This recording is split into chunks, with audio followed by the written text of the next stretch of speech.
Good evening, everyone. The time is now 7 p.m. If you'll give us just a moment here to pull up any additional panelists.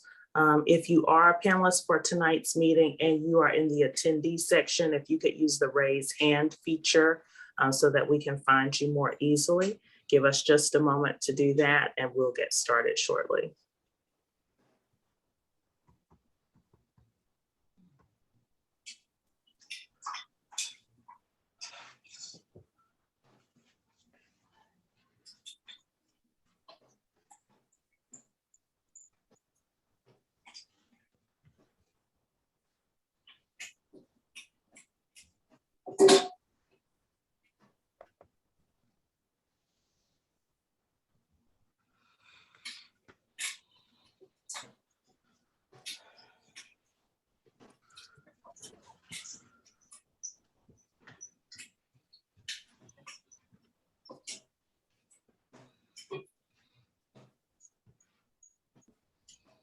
Okay, we should have at least one ASL interpreter here. I think we're still looking for a second ASL interpreter. So if you're our other ASL interpreter and you could please raise your hand, use the raise hand feature, and we'll go ahead and elevate you to a panelist before we get started. I know we do need to have two on the line.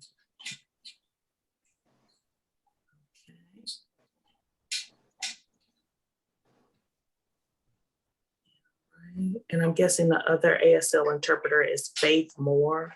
Faith, when you're a panelist, if you could please turn your camera on so that we can see you and just let us know that you're with us.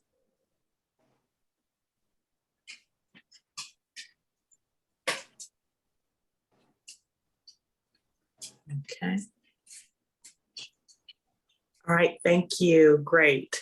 So now we're ready to begin. I'd like to call tonight's meeting to order. It's now exactly 7:02 p.m. So we were able to do that pretty quickly, getting everyone elevated to panelists. The first thing I'd like to do is ask any of the commissioners if there are any changes needed to tonight's agenda as published. Okay, I do have one requested change that I'd like to make. I'd like to add about 10 minutes worth of discussion on sending a letter regarding redistricting in the city. Can I get a second to add that to the agenda? Second. Okay, all in favor of adding a discussion on redistricting to the agenda? Aye. Aye. Any opposed? Any abstentions? Okay, the ayes have it. So we'll add that to the agenda in addition to what you see that was added here prior to tonight's meeting. Next up, we have adoption of the minutes. Well, actually, let me do the roll call. 5D01. Present. 5D02. Present. 5D03. Commissioner Elmore is absent due to a conflict in her schedule. 5D04. Present. 5D05 is myself. 5D06. Present. Okay. All right. We've got a slight audio delay, but we do see you. 5D07.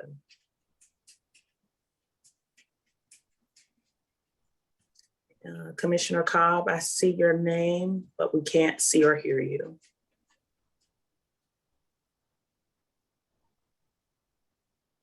Okay. I do see you.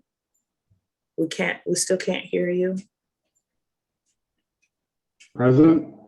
Okay, all right, we've got a slight audio delay with you too, but thanks so much.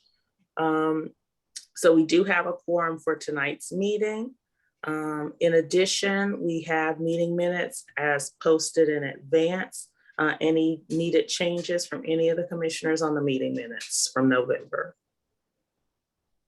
Okay, I move to adopt the meeting minutes from November as shared with all the commissioners in advance. Can I get a second? Second. All in favor? Aye. Aye. Aye. Any opposed?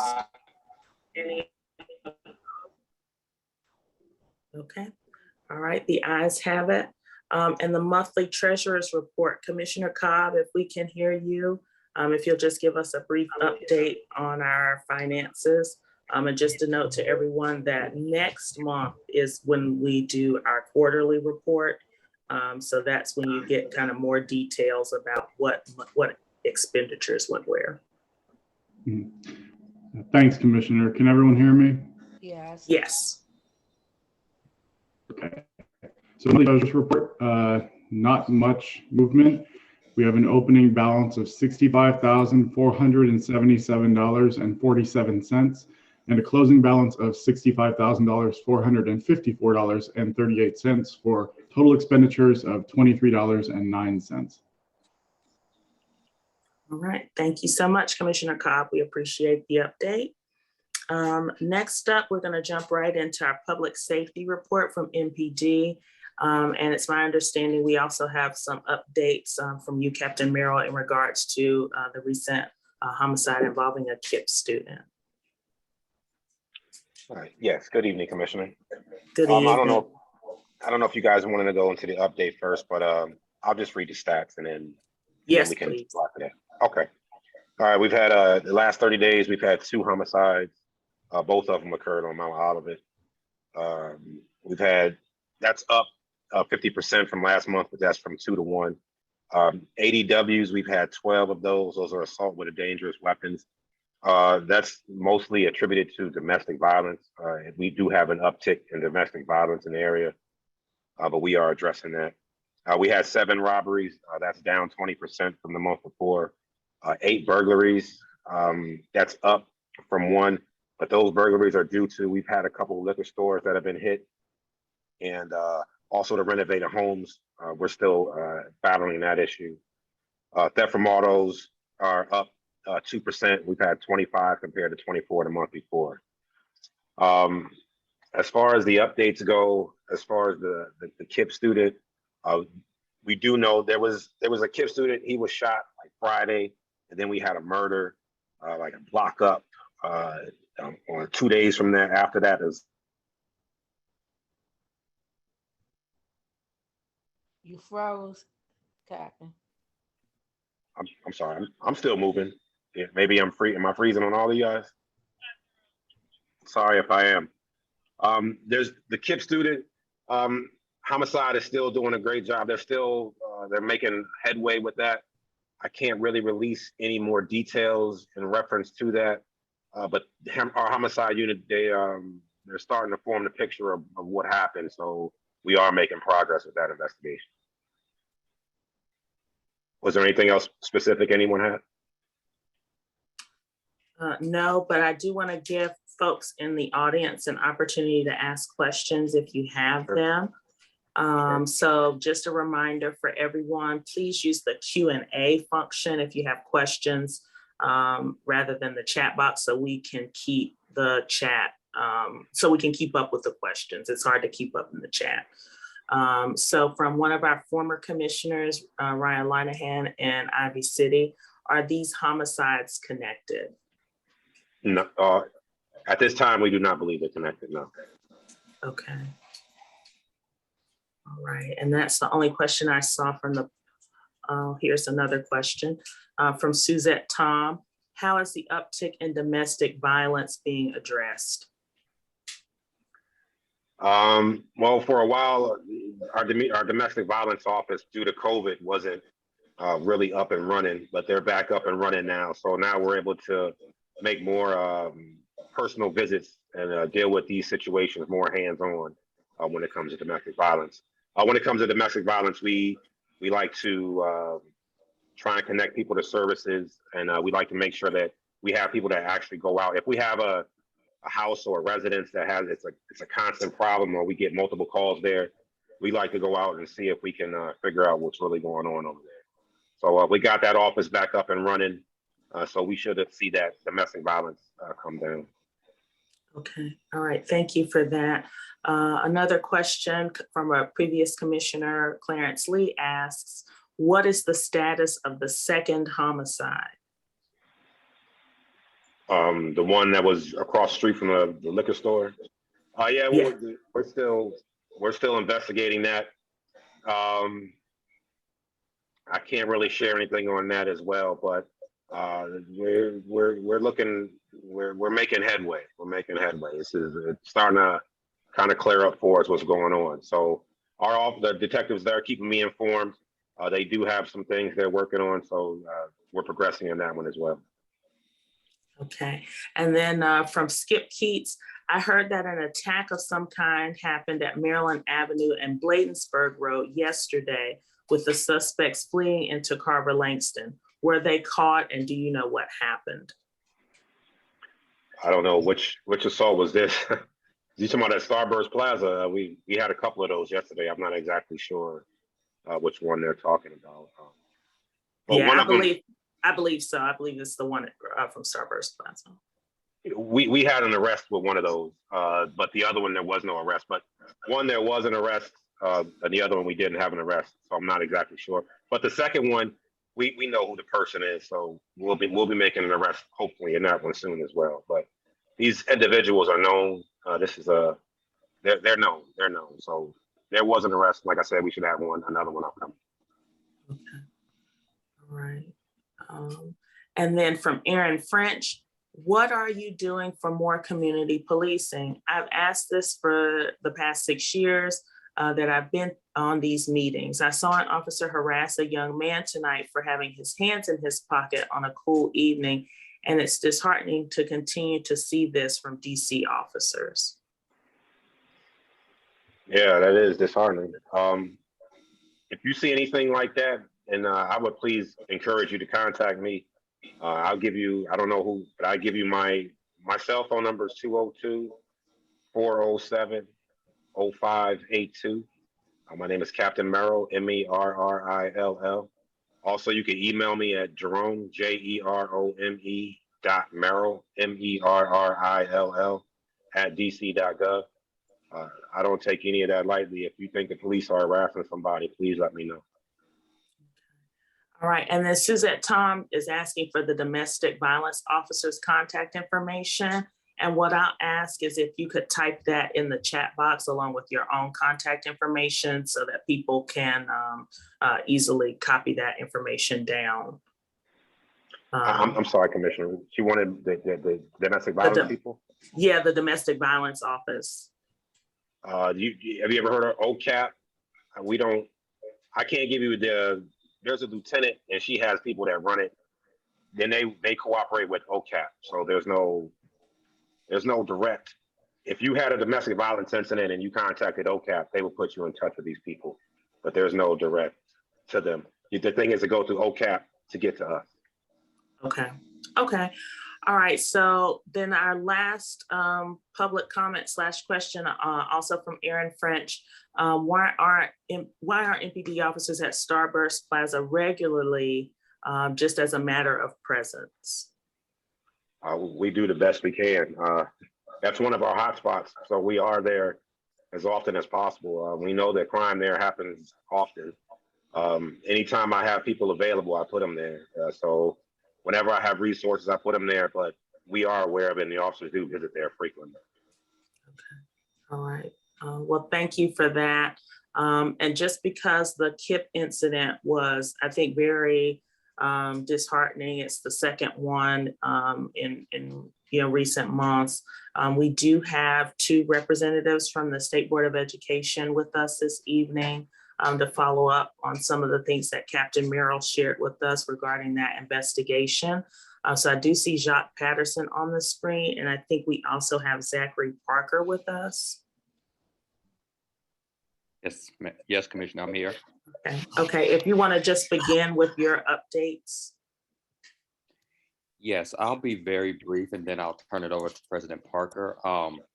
Good evening, everyone. I'm Jacque Patterson. I'm on the State Board of Education as the at-large member, but I'm also KIPP-DC's Community Engagement and Growth Officer. So very involved in what happened to the youth that attended KIPP. Unfortunately, this is the second death that we've had of an individual, a student at our school, in this year. And so what I can say is that the investigation, as Captain Merrill has just spoken about, is still ongoing at this particular time. What I can say is that it was not so much as a related issue with something that was happening in the school as much. There are some activities that are happening, but this happened outside of the school, as we know, along Mount Olivet, as the student was walking home after school. We do have violent interrupters. We started having violent interrupters once the first incident happened at the beginning of school. And they have been assisting with trying to find out what all the activities are happening in the community amongst kids, students, and some of the residents there in that community. So they're working very hard to kind of decrease some of the back and forth that's going on. So I don't want to underplay it in the sense of saying that, you know, this incident was just something that just happened or whatever the case may be. There is an ongoing activity that's going on. And we are talking to students, we are talking to residents and everything, and trying to help MPD and other investigators not only solve this crime, but also try to just bring down the whole temperature that's in the community right now. Tomorrow, we'll also be having a meeting with a lot of people. We'll have the deputy mayor in our meeting. We'll have OAG, we'll have parents, we'll have students. We'll have safe streets that are there to talk about what's happening and how we can make sure that kids can travel back and forth safely. And a lot of this is just connecting the dots. I will say this about the investigation. People kind of knew that this kid shouldn't walk home by themselves, that there was some things going on in the community. So we want to be a lot more proactive than what has happened in the past. But kids have to have trust. They have to go to people that they can trust. They don't always, unfortunately, trust officers. They don't always trust teachers. So we're trying, that's why I say we're working with violent interrupters who feel like that's a safe space for them where they can tell something and not reap some kind of repercussions or be called a snitch or whatever the case may be. So that's what we're doing right now. We are working very diligently with the community to make sure we connect the dots and that we decrease the violence in the area. So. Thank you very much. I appreciate that update. And I'll just give a reminder to everyone, if you could type any questions that you have for the panelists in the Q&A box so that we can keep up with those questions and make sure you get responses rather than typing them in the chat box. And then Captain Merrill, if you could please type your contact phone number in the chat box so that folks can get in touch with you. And now we also have our State Board of Education President, Zachary Parker, with us this evening for an update regarding how the State Board is working to address this situation. No, thank you. And I too will keep this brief so we can get to questions. I wanted to, well, greetings everyone, ANC 5D. I am Zachary Parker, the Ward 5 representative president to the State Board of Education. I wanted to come to just speak about some investments that are coming down the pipeline that will likely hit the area in January, as well as to share resources that are available to parents that may have children in area schools. It is my understanding that violence is not only on the rise in our communities, but inside the schools. And so one resource I want to point to the parents that may be watching is the State Board of Education's Ombudsman's Office. You can write an email or call that number if you have a child that is experiencing bullying or any type of incident in school that you think may escalate. As Representative Patterson said, many of these incidents start from previous touch points or may escalate. And so I wanted to share that as a resource. A few important notes. The Deputy Mayor of Education's office oversees safe passage for our students traveling to and from schools. I have been in touch with the Deputy Mayor's office. Commissioner Ceseta Guzman is having a community meeting on the 21st. We are awaiting confirmation, but we're trying to get the Deputy Mayor to that meeting to answer concerns and questions from the community. The mayor recently announced a $4 million investment in terms of safe passage resources citywide. The problem, though, is that hasn't kicked in. I've been told that those resources will likely kick in January and will broadly affect the NOMA area, which will include areas that are covered in Trinidad. So that is what the office is saying. I will follow up with the commission here to share more information as we receive it. I also have been in touch with the Attorney General's office, and as you all likely know, there has been an expansion of the Cure the Streets program, and there is a site now established in the broader Ivy City area, and those resources are likely to kick in sometime next year, early next year, and so that does not address the very valid and real concerns community members have now, but wanted to at least say that, one, you will have an opportunity to address and share those concerns on the 21st at that community meeting with the commissioner and the deputy mayor of education. If you have concerns of issues happening in school, again, I would encourage you to reach out to the ombudsman's office, which is a part of the State Board of Education. They are a mediation resource to just get to the bottom of any issues. And then we should look to the Cure the Street site, as well as greater investments in safe passage in January. So with that, thank you for letting me share, Chairperson Moore, and I'm going to turn it back over to you. Sure. So we do have some time. We wanted to make sure we had some time for questions, because I know a lot of people have just come up to me on the street and are concerned about this entire situation. And really, there have been several incidents, several homicides in the past several months. So first, I want to ask the commissioners for any questions that they might have for either of the gentlemen who just spoke. And then we'll move to the public to answer their questions. Commissioner Moore, I have a question for Mr. Parker. Yes, go ahead. Mr. Parker? Mr. Parker? Yes, I'm He's here. here. Yes, Hi, this is Commissioner Black now. it's great to Okay, see you, Commissioner. Hey, I understand, that Cure the Streets, y'all trying to get them to go to KIPP school. I understand it's been 2 murders there, but I also informed you today that I have a parent that's been emailing me since last week. It's been a lot of threats and fighting going on over there at Phelps, and the principal is not doing anything about it. This parent is ready to take her child out of school, the Yes. school period. She's been harassed, she's been threatened. There also been fights going on down there on Benton Road with the kids at Phelps. I really need your help, and Yes. Cure the Streets need to come over to Phelps too, because the principal, he's not very nice. He's not considerate. He does not respond back.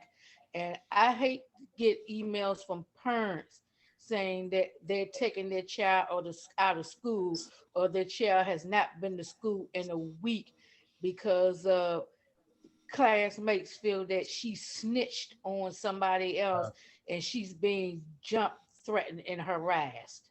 Yeah, no, that is concerning. And I look forward to you connecting me with that parent.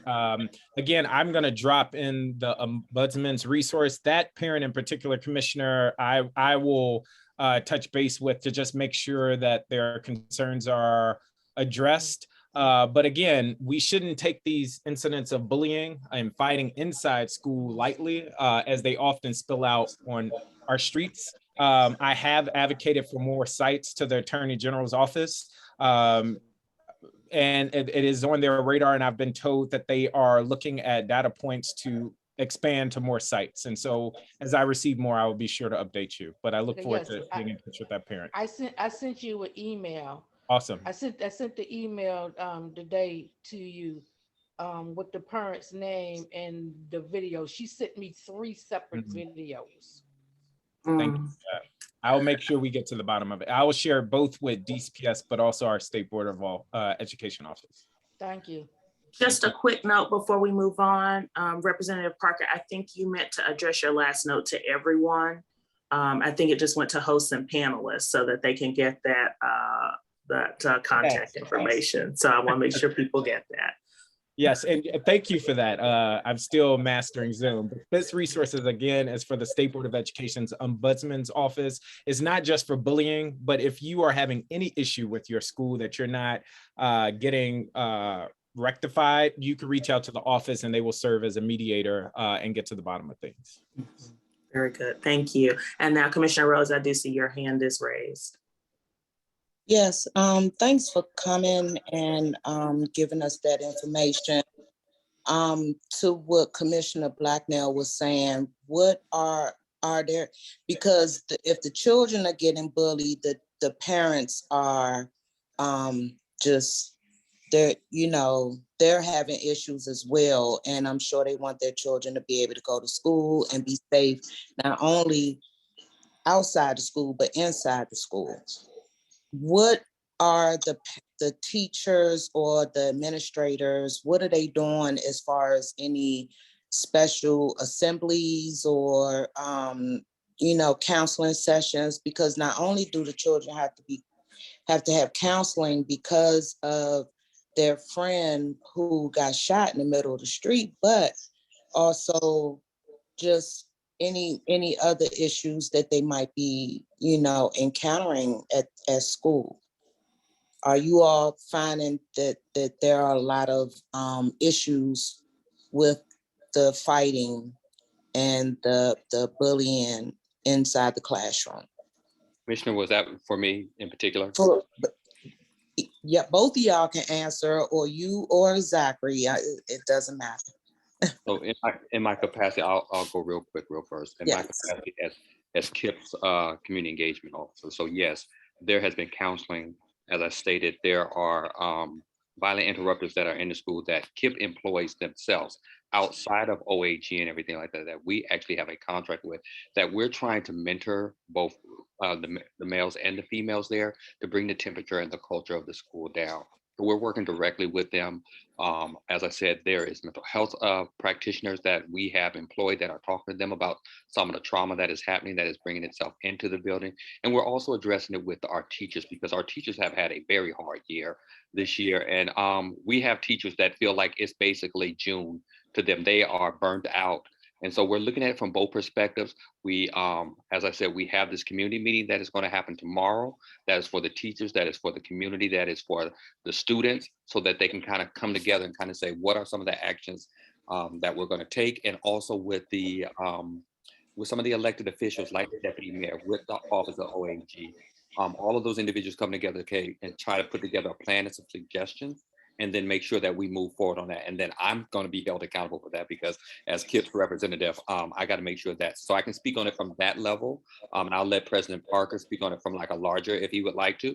But for KIPP DC, that's what we're doing in particular. Yeah, no, thanks for that. And I would say KIPP is one of these LEAs that is more resourced than many others. And I appreciate the work that they're doing, trying to get in front of some of this. I will say to your question, Commissioner, violence is on the rise across the city in our schools. We've heard this repeatedly from a lot of folk, a lot of parents, teachers, elected officials, and it could be helpful for the commission to, I don't know, pass a resolution or invite stakeholders in to talk about what they're doing specifically. I will reach out to Phelps, but it is something that I think needs a lot more attention. And it's, I can tell you at least 5 schools off the top of my head where what Commissioner Blacknell was just sharing is what I've heard recently, that there's outbreaks of fights and violence that isn't adequately being addressed. Yeah, thank you. So let's get to questions from the public, and I want to make sure we get to these. Josh Kramer, can Mr. Patterson explain what people kind of knew that this kid shouldn't have been walking home by himself means in this situation? And the people kind of knew is in quotes. Okay, what I'll say to that, as investigators, this is an ongoing investigation, that kids have friends. We actually had a kid that was actually telling a young man that you shouldn't walk home by yourself today. We know that there are people in the community that want to fight you or do you harm. And so that's what I'm saying. And when I say people, that child know, but that information can get elevated to people who could have helped that child, like a violent interrupter. This is after the fact that the child, in interviewing the child, we found this information out. So what we want to do when I say things like that is get to people that they feel like they can tell this information, to a violent interrupter, to a dean in a school, to someone that they trust, so that they can say, look, there's a threat to a child. If he walks home today or something like that, that I've heard in the community, let's make sure that child gets home safely. Because we know since that has happened, we've had to really actually have parents come pick up some kids because of their understanding of what has happened or their knowledge of things. And we've also had to take some kids home to make sure they get home safely. So I'm talking about it in that sense. Whenever a child has some type of knowledge that something is happening, how do we make sure that that child feels safe to tell that information to somebody who can truly help them, whether that's an officer, violent interrupter, or a dean in the school? That's what I mean. Thank you for that. Clarence Lee, is Cure the Streets working with KIPP students as the violence interrupters? And I believe you answered that question, that you do have a separate contract with them directly. Cure the Street and Growing Up. So we have basically they're working hand in hand together. So yes. Okay. All right, Skip Keats, why are the children being bullied in the first place? Why is the school allowing it? Question is being asked by a resident who does not have children, but went to schools where bullying was actively punished. I would say, and I'll let President Parker chime in as well.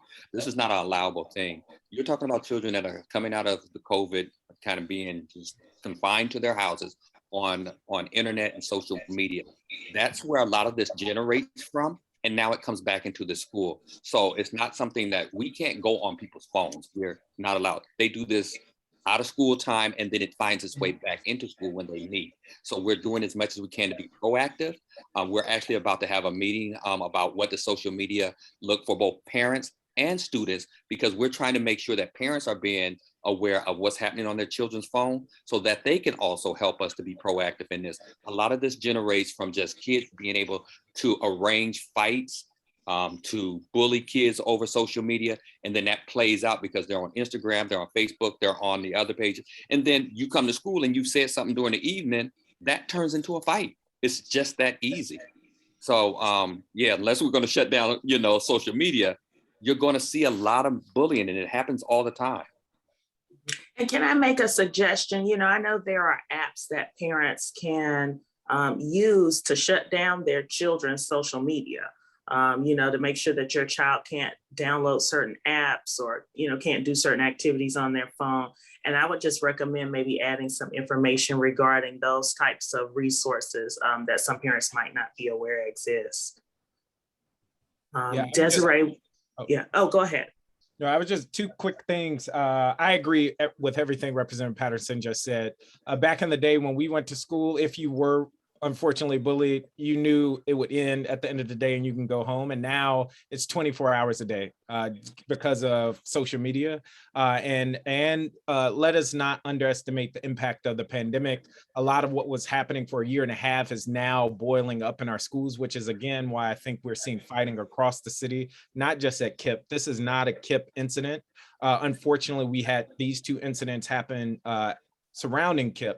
But I can assure you it's happening across the city. The other thing I would just say is another resource that's coming down the line. Our schools are getting mental health services and supports. And what that means is that a lot of this trauma that has been unaddressed, whether it's through bullying, whether it's through actual fights, et cetera, will hopefully be addressed. But we can expect that sometime next school year. So there is a lot of work being done.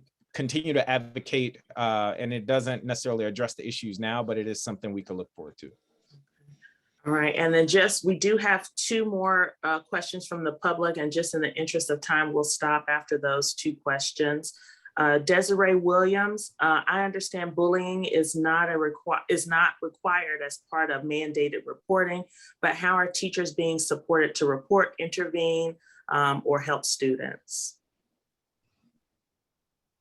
For us at KIPP, we have, again, President Parker has said, KIPP tends to have a lot of resources, and we put into practice 40 mental health practitioners. So we're helping our teachers when they are aware of something that is happening, bullying or any type of things such as that nature, we are also deploying our mental health practitioners to help that teacher kind of navigate that and get that to the proper person so that we can properly be, address it in advance as much as we possibly can. Yeah. And then Allison Agwu, what are the processes by which kids at KIPP and other schools can report? Anonymous, text messages, apps, just trying to figure out how to minimize/reduce the concern about snitching. I'll let you start out this time, President Parker. Yeah, definitely.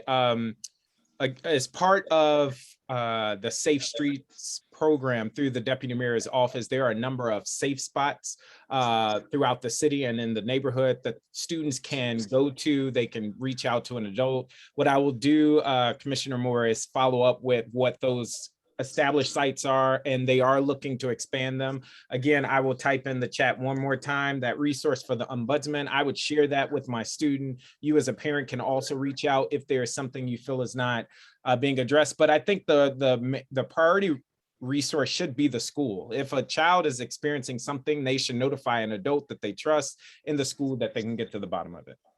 Mm-hmm. Yeah. So thank you. I really appreciate you all, answering all the questions that we had, from the community. I know we still got plenty of questions coming in, and we do have probably about 4 minutes left that we can still try to address at least some of these questions. For everyone else, if you could move your discussion to the chat so that we can try to stay on schedule for the evening. I am going to go to Jamal Muhammad since we already had questions from the other folks in the Q&A. How many mental health counselors does KIPP have? And Mr. Patterson, I believe you're. Yes. Mental health practitioners, we have 40 across. Okay, so we have 7,000 students in total. We have 40 mental health practitioners spread out across all of our schools. Thank you for that. And then we've got some great recommendations from folks about sharing those resources with the ANC as well. We do have a website, we do have a monthly newsletter that goes out. And so any resources that you have to share with us regarding, information for parents, we're also very happy to share as well and to collaborate with you in any way to help stop these issues that we're seeing at the schools. It's very troubling to everyone in the community, regardless of whether you have kids there. So thank you so much for your time this evening. Very much appreciate it. And you are, welcome back, hopefully not in regards to another incident. Well, I appreciate always being able to come here, and I'm dedicated to coming every single time that you guys would like me to come just to hear what the community concerns are. So thank you. Yeah, thank you. Commissioner, when is that next newsletter going out? So the newsletter usually goes out about 2 weeks after the meeting. This is the holiday season. So we might send it just a little bit early so people have it before Christmas. So probably next week on Wednesday. Awesome. I will be sure to follow up. Thank you for having me. One last quick plug: on Saturday between 10 and 12, the weekly PTO is having a winter swap where they are supporting children with winter gear and clothing. And so this is a way to kind of mitigate some of the tensions we see building up in our schools. I hope you all will support. Yeah, thank you. And then if you guys will just let us know about any of the meetings that were mentioned, the community meetings, school meetings, if you make sure we get those details, we'll post those for folks as well. All right, thank you. So moving forward in our agenda, we do have with us this evening, Nokomis Hunter from the mayor's office with a community update. Mr. Hunter.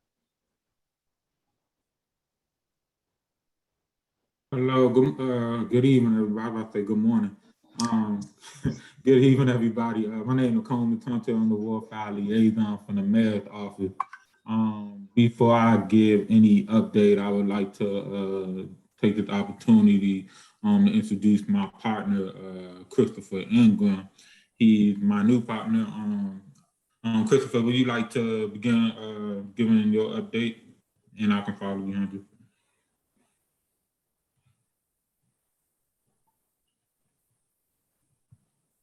And Christopher, if you're talking, we can't hear you. I'm sorry about that. My name is Christopher Ingham. I'm the new Ward 5 worker. Thank you guys for having me. I look forward to serving the residents, and I do walks in the community Tuesdays and Thursdays. So feel free to reach out to me. I put my information in the chat if y'all want to do a walk in the community to go over issues and concerns. I'm looking forward to that.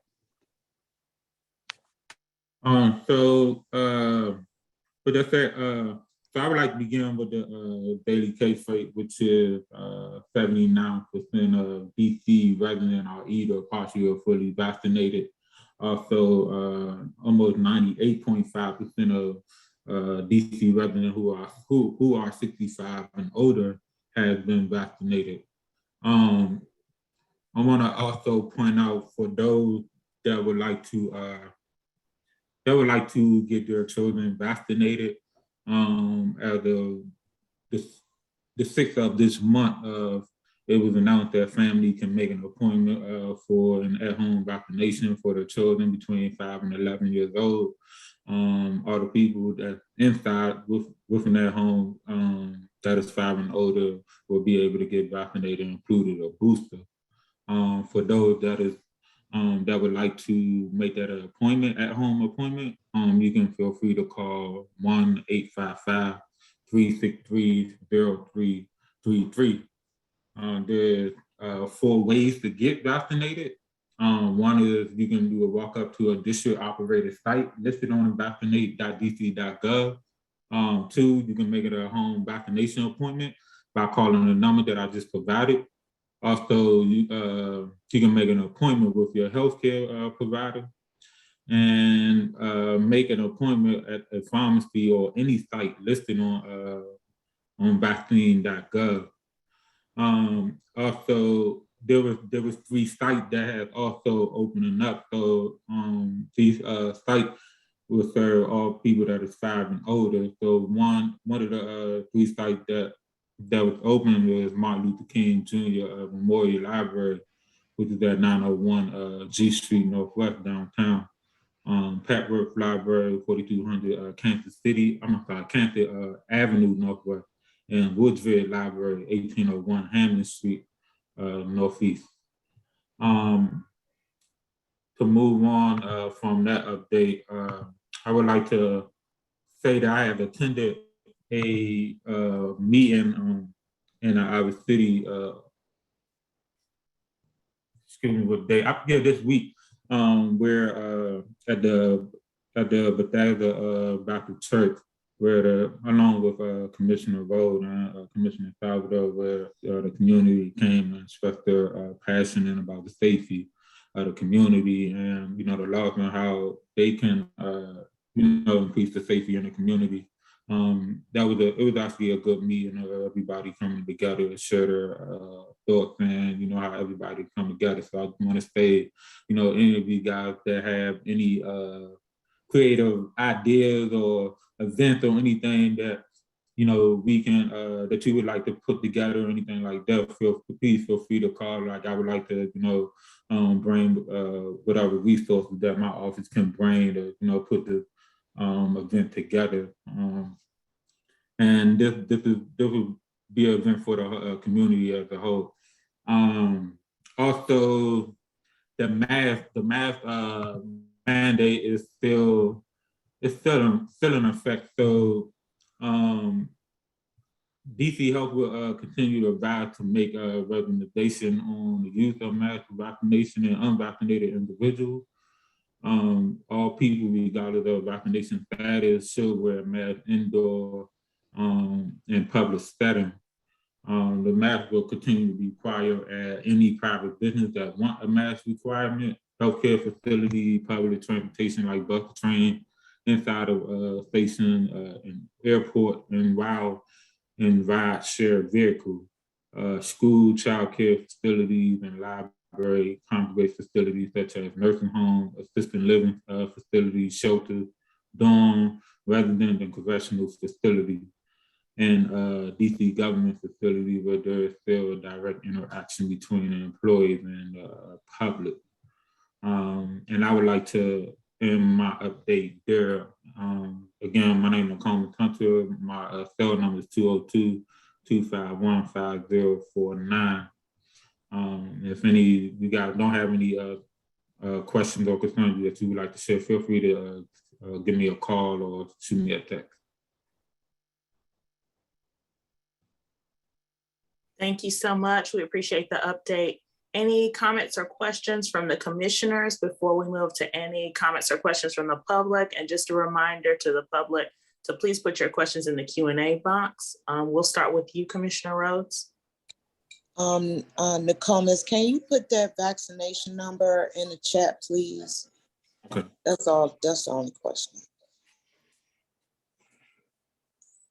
Okay. All right, and I don't see any questions from the public. So thank you so much, Mr. Hunter. We appreciate your update this evening. No problem. Okay. Next up, we have an update from Silas Grant on behalf of the Ward 5 Council member, Mr. Grant. Good evening, everyone. Can you all hear me? Yes. Okay. Again, good evening, everyone. Silas Grant, Senior Advisor in the Office of the Ward 5 Council member. I want to start off just by adding to the previous conversation around the homicide that happened to the senior who attended KIPP High School. Our office plans to also attend and participate in tomorrow's town hall that will be virtual and hosted by the KIPP school.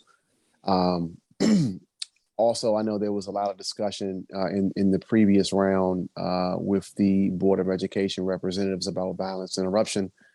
And our office has been very integral in ensuring that the violence interruption model is not only upheld, but expanded. And as Representative Parker mentioned, there is expansion into Ivy City, which we've advocated for quite some time. Given the progress that we've seen with respect to the Trinidad violence interruption model, we believe that having the same model across the street, essentially, in the sister neighborhood of Ivy City would help strengthen that entire area in the 5D community. So we are looking forward to the execution of that expansion into the Ivy City community.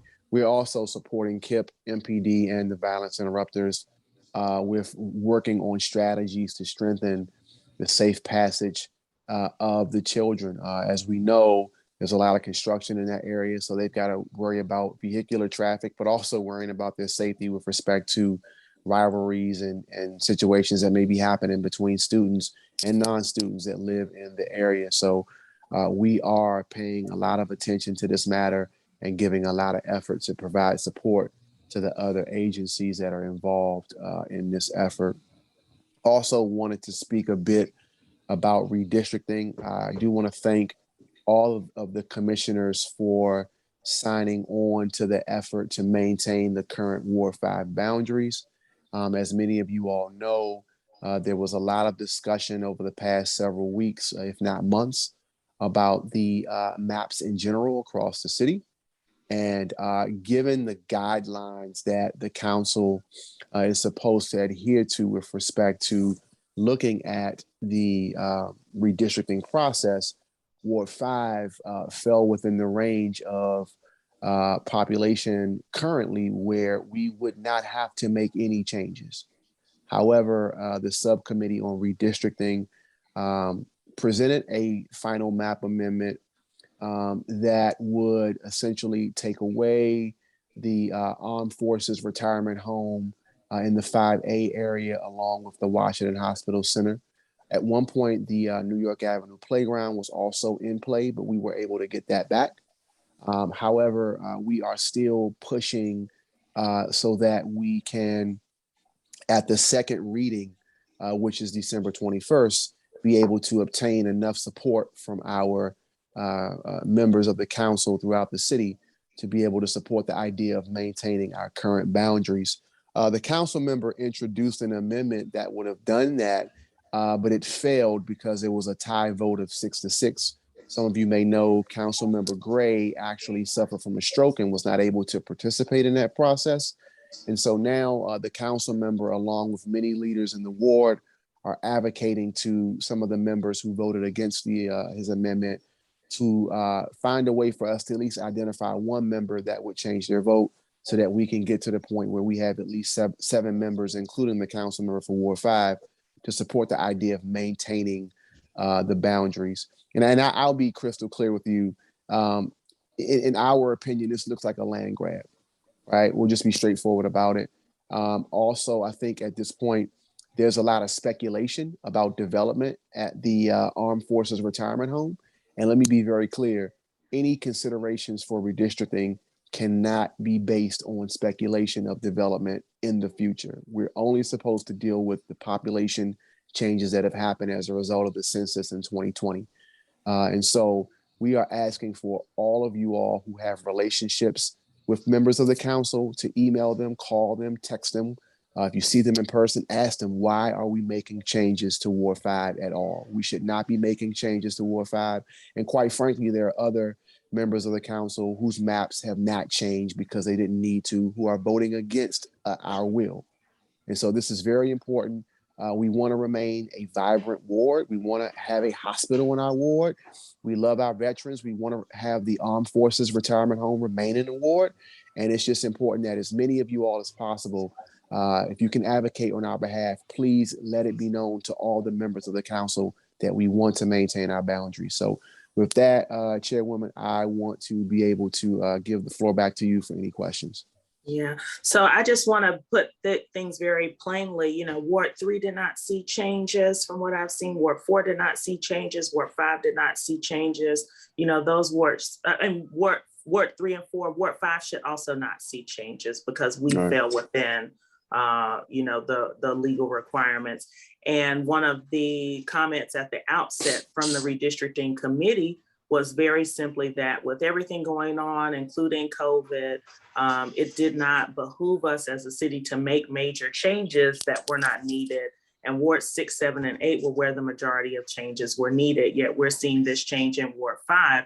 And so I do think that at a minimum, the Ward 3 and Ward 4 council members should support the same treatment for Ward 5 that they received for their own wards. And so I think this is something where you know, anyone who's in any type of leadership position or seeking that in Ward 5 should really be speaking up on our behalf because, you know, there is no need for this change and it contradicts the changes that we're seeing in other wards. It's just not right. So next up, we'll hear from Commissioner Rhodes and then we'll move to the Q&A box for questions from the public. Commissioner Rhodes. Yes, Silas, I'm not sure if you mentioned it, but when exactly are we getting the violence interrupters? I've heard January, now I've heard the spring. Do you know exactly when they're coming? Because like we need them now. Yeah, certainly. I agree. We do need them now. Yeah. It's my understanding that it would be January. I've not heard spring. But I am keeping tabs on that. And if I get any updates this week, I'll certainly let you all know. And again, thank you all for advocating as well for that need. You know, as well as anybody else on this call, you know, since the pandemic began, we've been trying to put a big focus on Ivy City in so many different scenarios, whether it be, you know, the cleanliness, whether it be the violence, whether it be illegal construction, all these things. And so, you know, what we don't want is to have a community exacerbated by so many different issues that it becomes a cocktail bomb, right? So we're trying to fight as hard as we can to get that team out there as soon as we can. Thanks. Commissioner Saucedo Guzman. Hi, Silas. Just a quick question. We had a meeting with Councilmember's office about a couple months ago in October. It was residents off of 11th Place Northeast and Rom Street. We were trying to be proactive there with conversations to see if we get a police camera installed to be prepared for the upcoming warm weather coming back in that area. I've been following up month after month, but we kind of went radio silent with your office on this. Would you be able to follow up or find out any other information on this matter? I will be able to do that, and I'll have an update for you at the next meeting. Perfect. Thank you, sir. You're welcome. Thank you. So we do have some questions from the public. Desiree Williams, is there a petition or letter that residents are able to send? So there have been different sort of, I guess, factions of leadership in Ward 5 that have been taking a variety of approaches.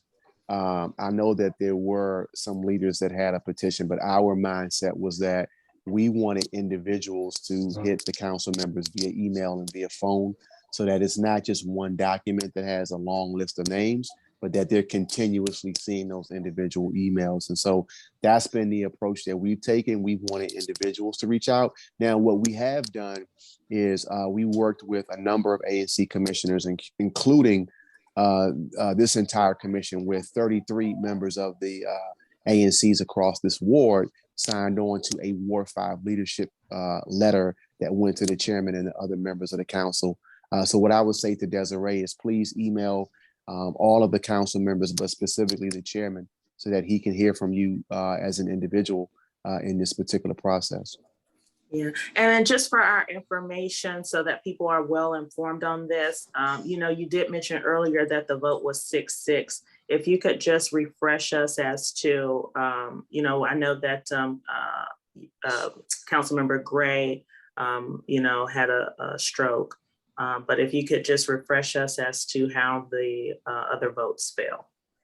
Sure. So just to get straight to the point, the votes in favor of our amendment to keep the boundaries as are were obviously McDuffie.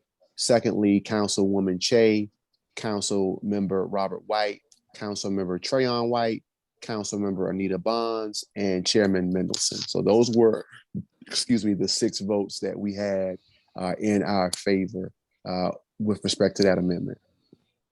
Okay. Thank you very much. I appreciate that. And just as a reminder to folks, 3 and 4 did remain the same. Yep. But we did only get support from the Ward 3 council member. Right. So next question from Suzette Tom. What are the roles and responsibilities of violence interrupters?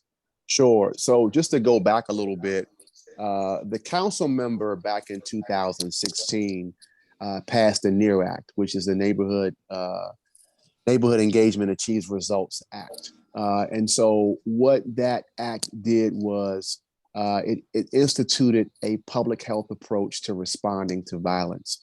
Contrary to what some people may think, violence interruption is not a replacement of law enforcement, right? In fact, they're parallel tracks that work hand in hand to be able to ensure that we have as many options as possible to respond to violence.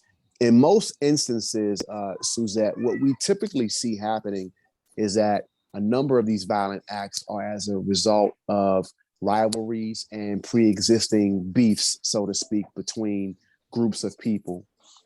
Individuals who become violence interrupters are trained to do mediation and are trained to be proactive with respect to intervening before things get violent, right? And so what they're doing on a day-to-day basis is they're engaging what we would consider to be the most at-risk individuals, seeing what resources they need, figuring out if we can connect them to those resources so that we can get ahead of the trend of violence that we're seeing. Now, just like law enforcement is not able to prevent every crime, neither will violence interrupters, right? But the idea is that they're the boots on the ground that can get information that law enforcement may not be able to get. And so the other piece of that is that these individuals also have historic ties to these neighborhoods in most instances, right? So they're leveraging their relationships and to some degree leaning on those relationships to influence people who would otherwise have no reason to stop being violent, to stop being that way, because one, those violence interrupters are providing resources that they may need, right? Leads on job opportunities, leads on training, leads on resources for their surrounding families. But also they're coming in and utilizing that mediation training to be able to get to the core of the challenges that the two conflicting parties may have. Yeah, and I just want to point out, they're doing a lot of really ground level things like, sometimes people are wanting a job, and they drive them to go get a driver's license or some type of ID so that they can even be qualified to fill out a job application. So it's all of those kinds of little things like that. You'd be surprised to find out the hurdles that some people are facing, you know, and just kind of getting themselves into, you know, a better situation. So with that, thank you so much, Mr. Grant. Any additional information on how to contact you or efforts regarding the Ward 5 redistricting, if you could leave those in the chat for everyone so that they can follow up with you, we'd appreciate it. Okay, will do. Okay, thank you. Next up on our agenda, I don't see Gerard Waluyn on the line. So if you are on the line and you're here as a phone number, if you could please raise your hand. And that's from regarding the Capital Guardian Youth Challenge. So if you're here regarding the Capital Guardian Youth Challenge, and I'm just not seeing your name, if you could raise your hand. Okay, we do have one additional question. Since I don't see Gerard Waluyn here, we'll go ahead and let Miss Juanita Diggs ask her question live for you, Mr. Grant. Sure. Okay. All right, and Ms. Diggs, you should be able to unmute yourself at any time. I am. I'm here. How are you? And I just wanted to say to Mr. Grant, I am vehemently and adamantly against any changes for Ward 5. I'm a former employee of Soldiers Home and a current resident of Ward 5. And I just see this as nothing but developer speculation. I'm trying to understand. I'm thinking, I thought the concept was if one ward had more residents than another, then indeed they could concede. So we are at where we should be, and Ward 6 is over, and Ward 7 and 8 are not. How is this not a moot point? Yeah, well, you know, Ms. Diggs, first of all, thank you for supporting the office's efforts to maintain the boundaries. You know, your guess is as good as mine with respect to, I guess, the reasoning for this. Let me also say that when the Ward 5 hearing took place, this issue was not on the table, right? This came up essentially after the specific Ward 5 hearing took place. And so, you know, we are concerned about, you know, having a fair opportunity to even speak against these proposals to change the map. They don't make sense. It's really based on speculation with respect to development. There's no guarantees there will be development at the Armed Forces Retirement Home. And even if there were any sort of like a confirmation of that, again, the guidelines state that we're not supposed to base this process on future development. And if that is the case, then, you know, every part of the city is going to have some future development. And if you read the committee report, the report does not reflect that they use that as a consideration for all of the wards. Well, I did want to thank Commissioner Moore, who gave us the opportunity to send in testimony via phone, with giving us the option to do that. Thank you so much, Commissioner. Sure, happy to do it. Yeah. Okay, all right. I think that's all I see for, excuse me, for you at this time, because we do need to stay on schedule. But anything else from Mr. Grant, if you could discuss with him in the chat. Next up, we want to hear from DDOT on the 17th and 19th Street traffic safety projects. I don't see William Handsfield here, but I do see Delando Baker. I'm not sure if Mr. Handsfield is on the line, but Mr. Baker, you are able to speak.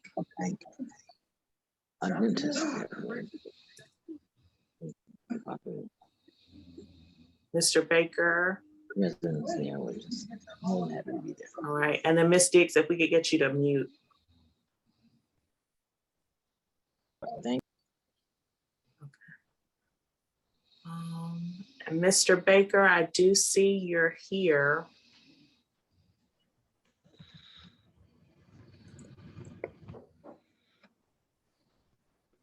And if you'll just accept the request to become a panelist.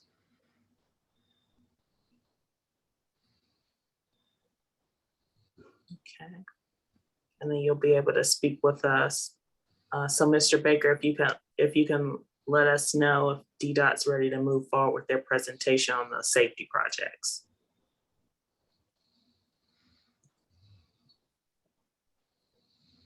If you're talking, you're on mute.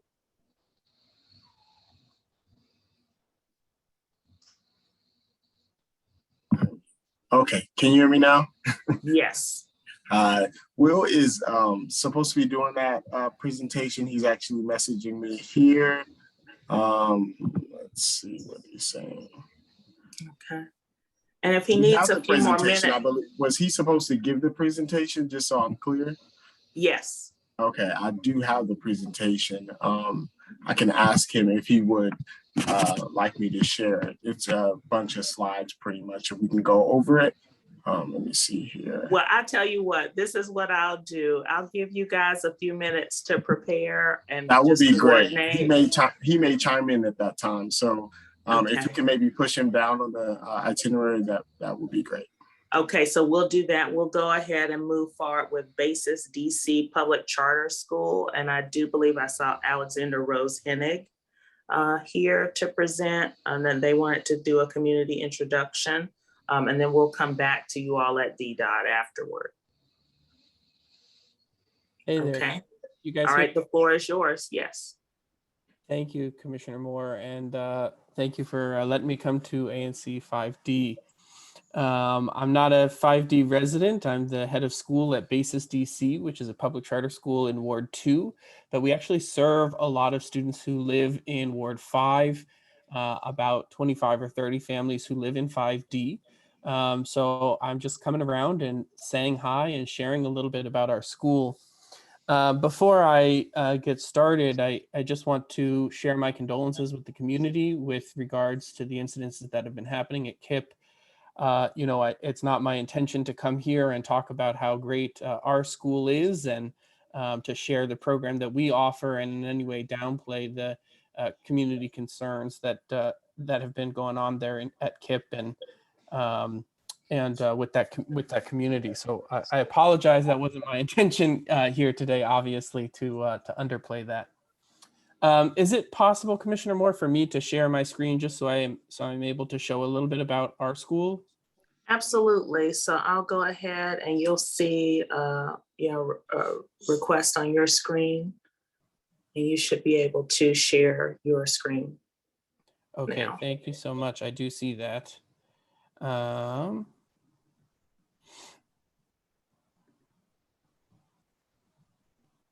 And can you still see that, or can you see that now? Yes, we can. And Okay. just for those who are trying to follow along with our ASL interpreters, if we could please keep the same ASL interpreter throughout this presentation, what we'll do is spotlight that person for everyone.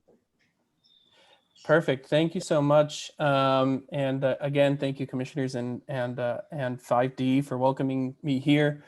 We have a strong connection with your community. We actually have a lot of staff members who live in 5D, as well as I said, about 20 or 30 families who live in the area.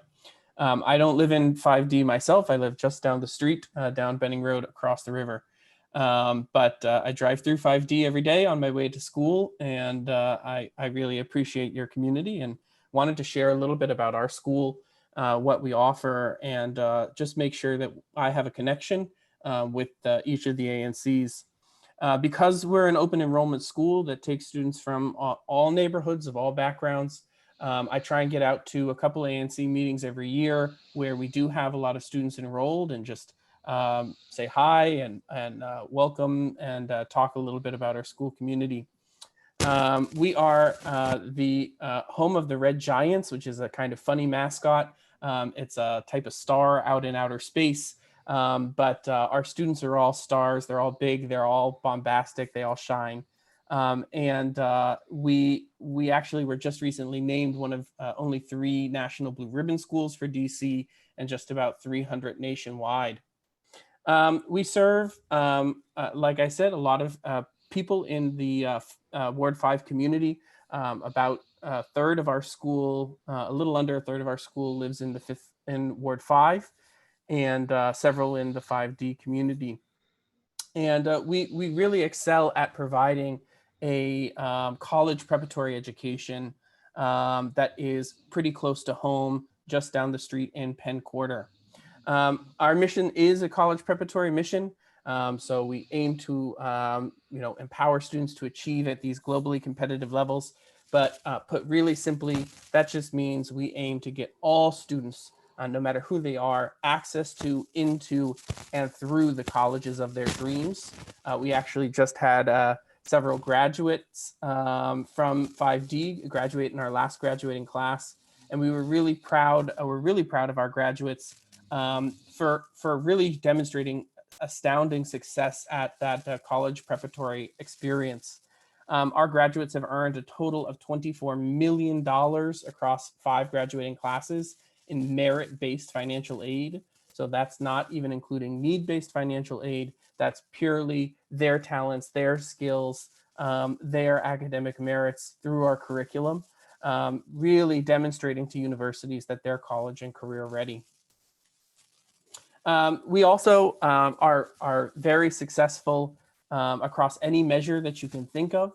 Our in-seat attendance, we were talking about safety and bullying, our suspension rate, our advanced placement exam scores, our SAT exam scores are all top in the city for both middle school and high school.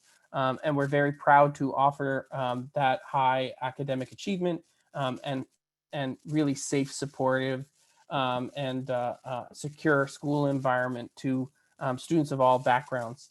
Like I said, we are right in by Archives Metro, and most of our families in ANC 5D actually take the X buses right across Benning and H Street to our location. The X buses stop right outside of our school.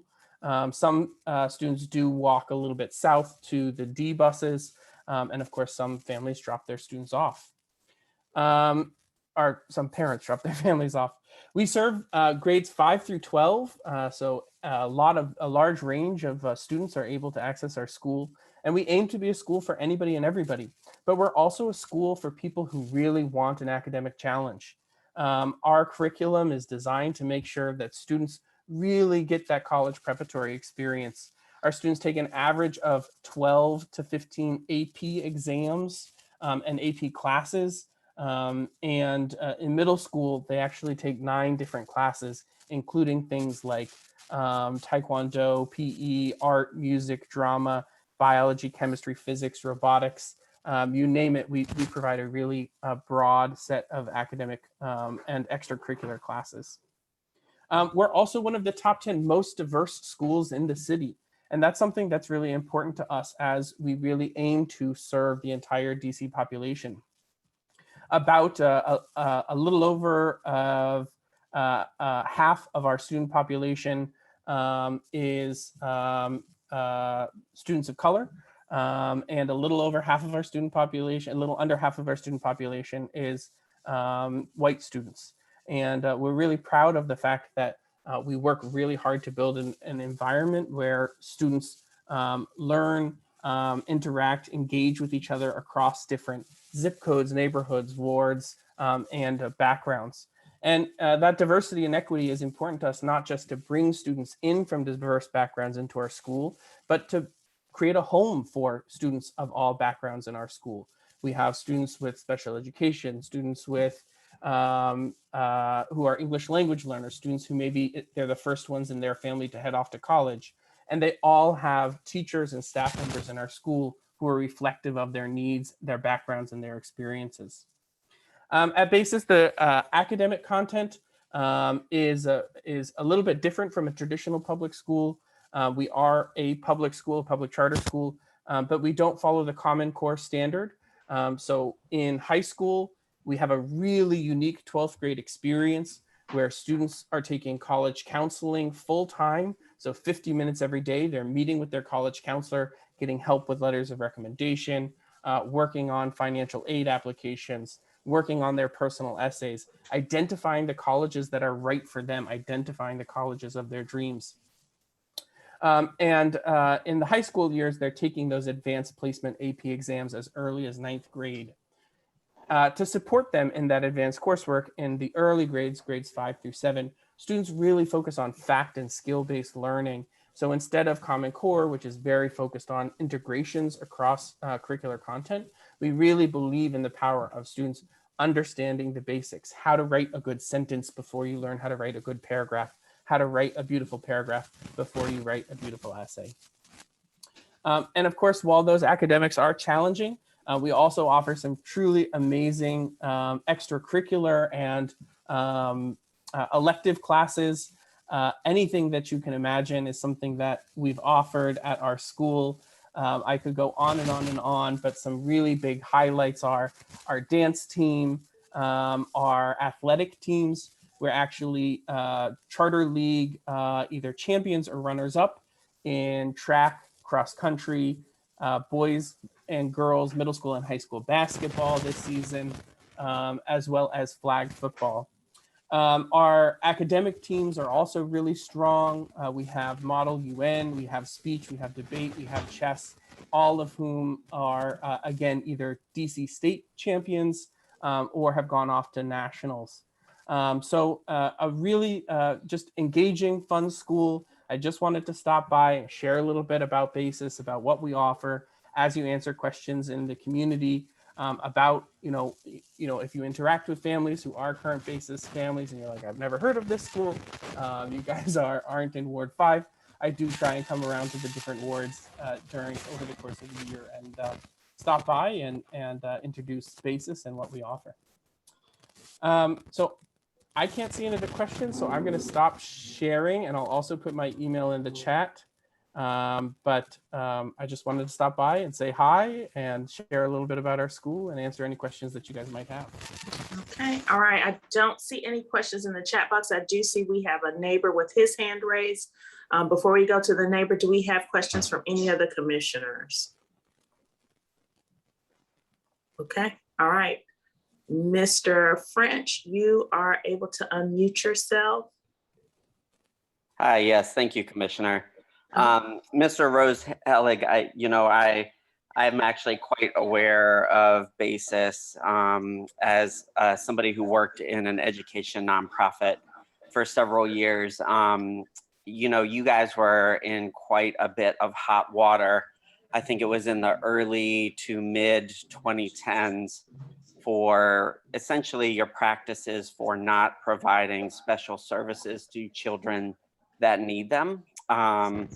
Special education services, things that help our kids succeed and learn, while also touting those high graduation rates. And what that essentially did was push those children out of BASIS so that, they were then became, went to DC public schools, who were then not prepared to support those students because lots of funding in DC goes to charter schools and not our DC public schools.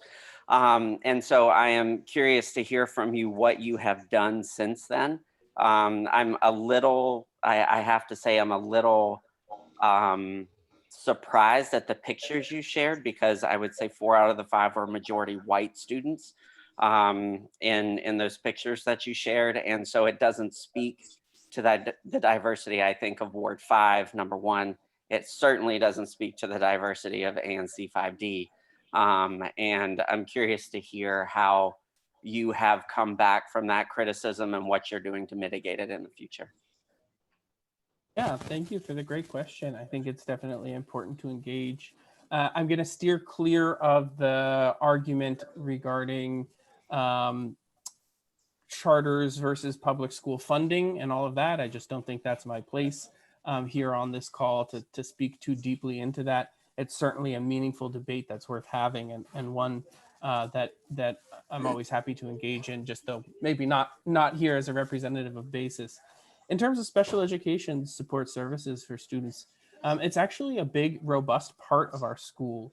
A full third of my staff is geared towards supporting students with disabilities, either at the individual level or generally. We do have a full-time school psychologist, a full-time school counselor, We have 5 different special education teachers, which leads to a very robust student to staff ratio for special education students. And I think in one of the slides that I was sharing before, you see that those outcomes are really importantly to us as high for or similar in merit for special education students as for our general education population, where those special education students are graduating from our school, they're getting into four-year universities, they're getting strong merit scholarship, and candidly, they're outperforming the city on tests like APs, PARCC, and SATs compared to special education students on the city average. You also asked a question about racial diversity, and I think that is very important. I certainly apologize if the slideshow wasn't representative of the Black community or perspective. It's an important voice within our school, and it's obviously I'm here as a white guy. I can't necessarily speak for the experience of all of the Black community within my school. However, it's something that we engage regularly with our school community. It's something that we ensure that our community and our family feel supported and feel like they have a home within our school. One of the key ideas for me around equity is the idea of equity in access. Our school provides a college preparatory rigorous curriculum. Students get to take AP classes like AP African American Studies, like AP Economics, like AP American History, like really a diverse range of interesting and engaging classes that they simply may not have access to at other schools within the city. And the reasons for that, I think, are deep and meaningful and speak to a history of oppression in this country. But access to advanced coursework, access to a rigorous curriculum is a key component of equity. And that's something that we work hard to ensure that we do provide. Again, if the pictures there weren't representative of the fact that just over half of our student population is students of color, either Black, African American, or multiple races, then I apologize. That certainly wasn't my intention, and I can go back and look at the slides, but I do think we work hard to make sure that the community is well represented. Sorry, Commissioner Moore, am I still off mute? Yes, you're still off mute. And we have time after this, we have time for probably maybe 1 or 2 more questions. Yeah, just a very quick follow-up, because thank you for your answer. I think data can be massaged to say exactly what we want it to say. And so I'm curious to hear from you, out of the statistics and the scholarships, money that you shared broken down by, race or ethnicity, do you guys have any idea of how many of your students in that breakdown graduate a 4-year school and what support that is? Because it's all well and good that we get them scholarships, but have you prepared every one of those groups for college and to succeed, including the special education students? Yeah, it's a really, really fabulous question. It's hard for me to answer too in depth, only because this last year was our first year. We've been in DC for 10 years, but our first graduating class graduated 5 years ago. So this last summer was the last year that the first year that a graduating class has gone all the way through the college experience. We do have a robust alumni follow-up and engagement series for our students. And that scholarship funding definitely helps. We know a ton of academic research shows that funding for college is one of the reasons why students primarily drop out of the four-year university or technical education experience. And so that funding is an important part of our component of our school to ensure that our students do make it through the college experience. Our first graduating class was 17 students. I can't share too deeply about 17 students without getting too close to identifying individual students. But the vast majority of that first graduating class did make it through the 4-year college experience and just graduated. I went to 2 of my alums' graduation ceremonies who are graduating right here in DC from Howard. And well, virtually. I actually, one of our students chose to go to a career technical institute and graduated from culinary school. And I went out for my anniversary for dinner just very recently to Blue Duck Tavern over in Foggy Bottom, a Michelin-starred restaurant. And I saw my alum student. He was like, "Oh my God, Mr. Rose, it's so good to see you." So, you know, he was successful at that career culinary institute and got off to get a job at a Michelin-starred restaurant. So we're certainly proud of our graduates and again, proud of the both special education programming and diversity, equity, inclusion programming that we do to ensure that all of our students, including importantly, Ward 5D residents, feel welcomed in our school community. Okay. All right. And then just very briefly, we have time for one more question. Skip Keats, does your school offer the International Baccalaureate program? And where do the students play? And I'm assuming he means sports. I do not recall any playing fields in Penn Quarter. Yeah, our program is focused on the AP, so Advanced Placement coursework, which is the college preparatory materials provided by College Board, the same people who make the SAT. So we don't provide the IB diploma, but we do provide AP coursework, substantial AP coursework. And our students practice there in Penn Quarter. They don't play games there, but they practice on the National Mall. That's where all of our football practice takes place, our baseball practice. And then our games are at various rental fields, including right near you guys at the new fields at RFK. So all of our soccer tournament games were actually at the fields at RFK until we got to the state finals, and then we got to play at Audi Fields. Okay, all right. Well, thank you for that. We really appreciate hearing from you. And if you have any contact information and you'd like to drop that in the chat box for everyone, I'm sure folks would appreciate that. Yes, absolutely. I did put my email address and my phone number in the chat, and I'll copy it again. And thanks for letting me stop by. Okay, great. Thank you. I do see that we have Will Handsfield from DDOT with us. Will, I've sent you a few requests to make you a panelist so that you can present. And you have to accept them so that you can be a presenter. You can't present without accepting that request, unless Mr. Baker, are you planning to present?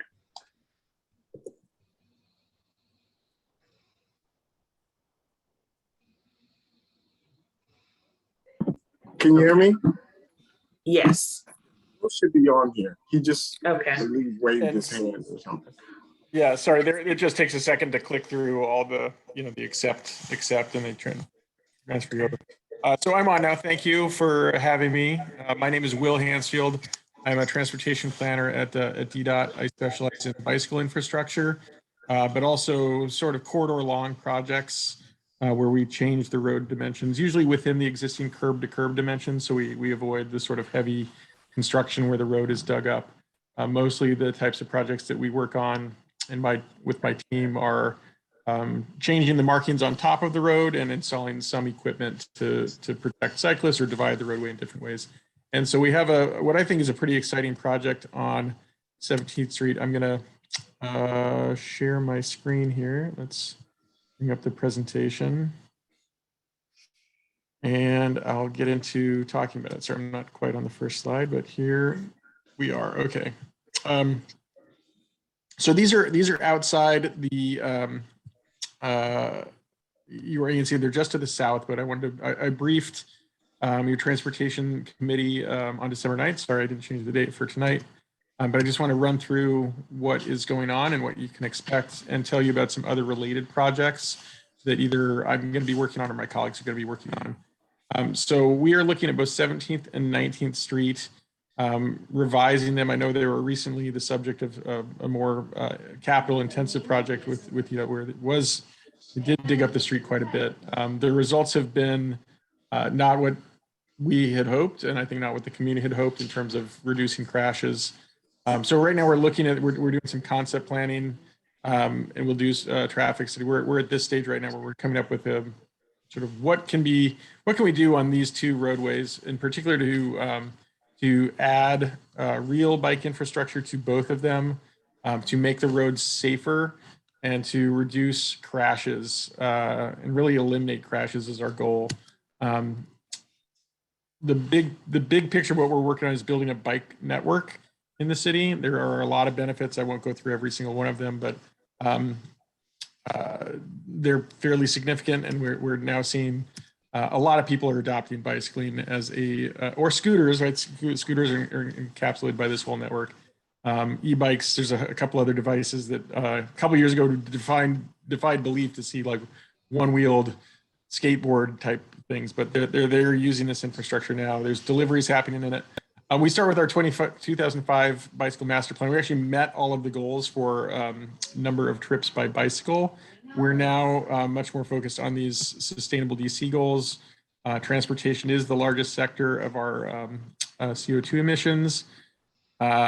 We have a goal of getting 25% of all trips by biking and walking within the next 10 years, and to reduce automobile trips from where they stand today, around 43% to 25%.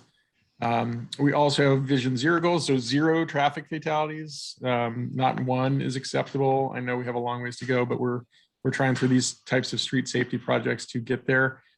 We also have safe routes to school, and this corridor has a number of schools along it, as well as like rec centers. You know, Rosedale Rec is here.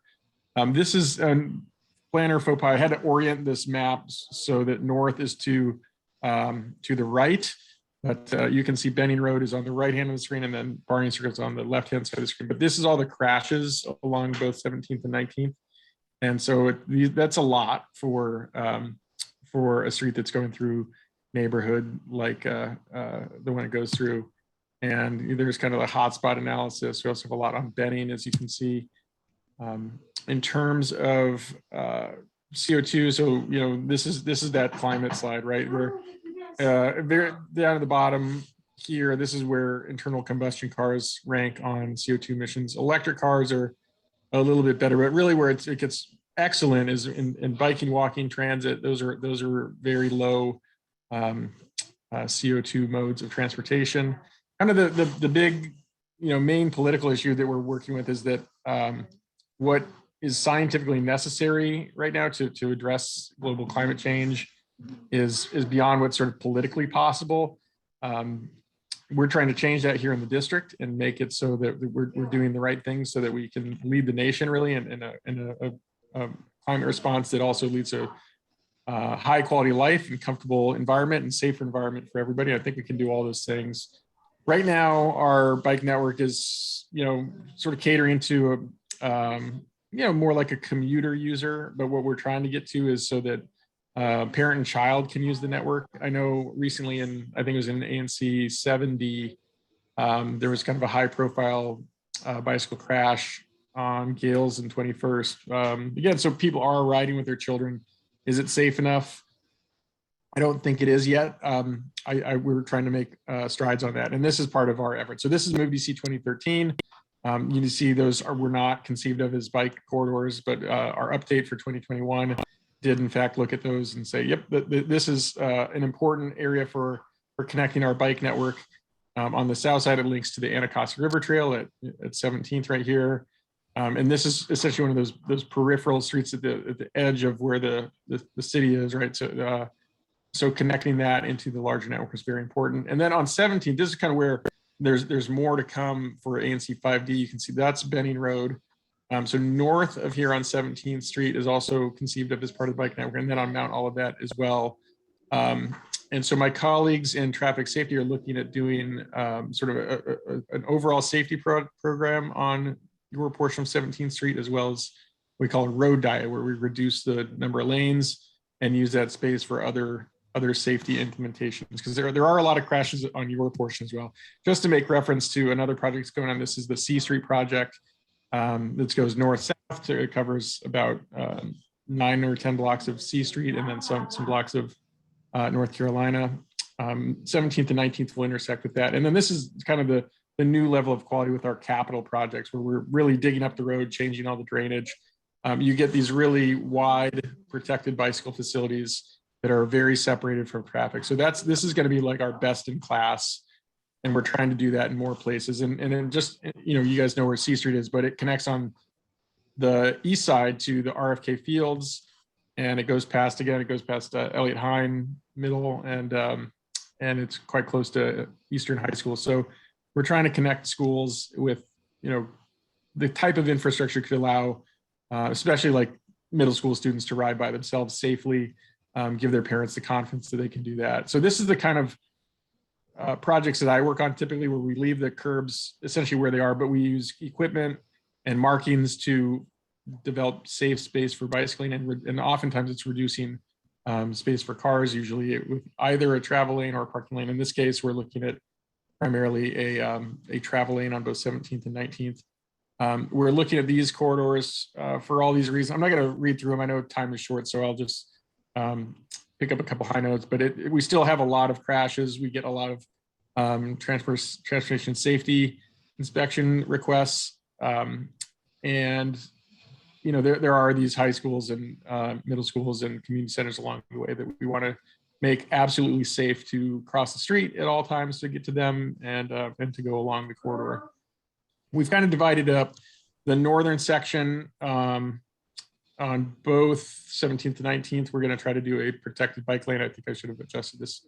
This is an older version of this. We were thinking about a buffered bike lane, but then at the very the lower section of 17th, kind of by Congressional Cemetery, we're looking at a two-way cycle track. I'll show you what that looks like in a second. And then for much of 19th, looking at a two-way cycle track. So this is the northern section of 17th. Right now you have two southbound lanes. We would look to be modifying that to be a single southbound lane and to have a bike lane next to it. Going south from East Capitol to Potomac Street, we have the same. Basically, the cross section now is one southbound lane with a bike lane next. We would seek to, put the bike lane behind parked cars so that it's a safer environment for cyclists.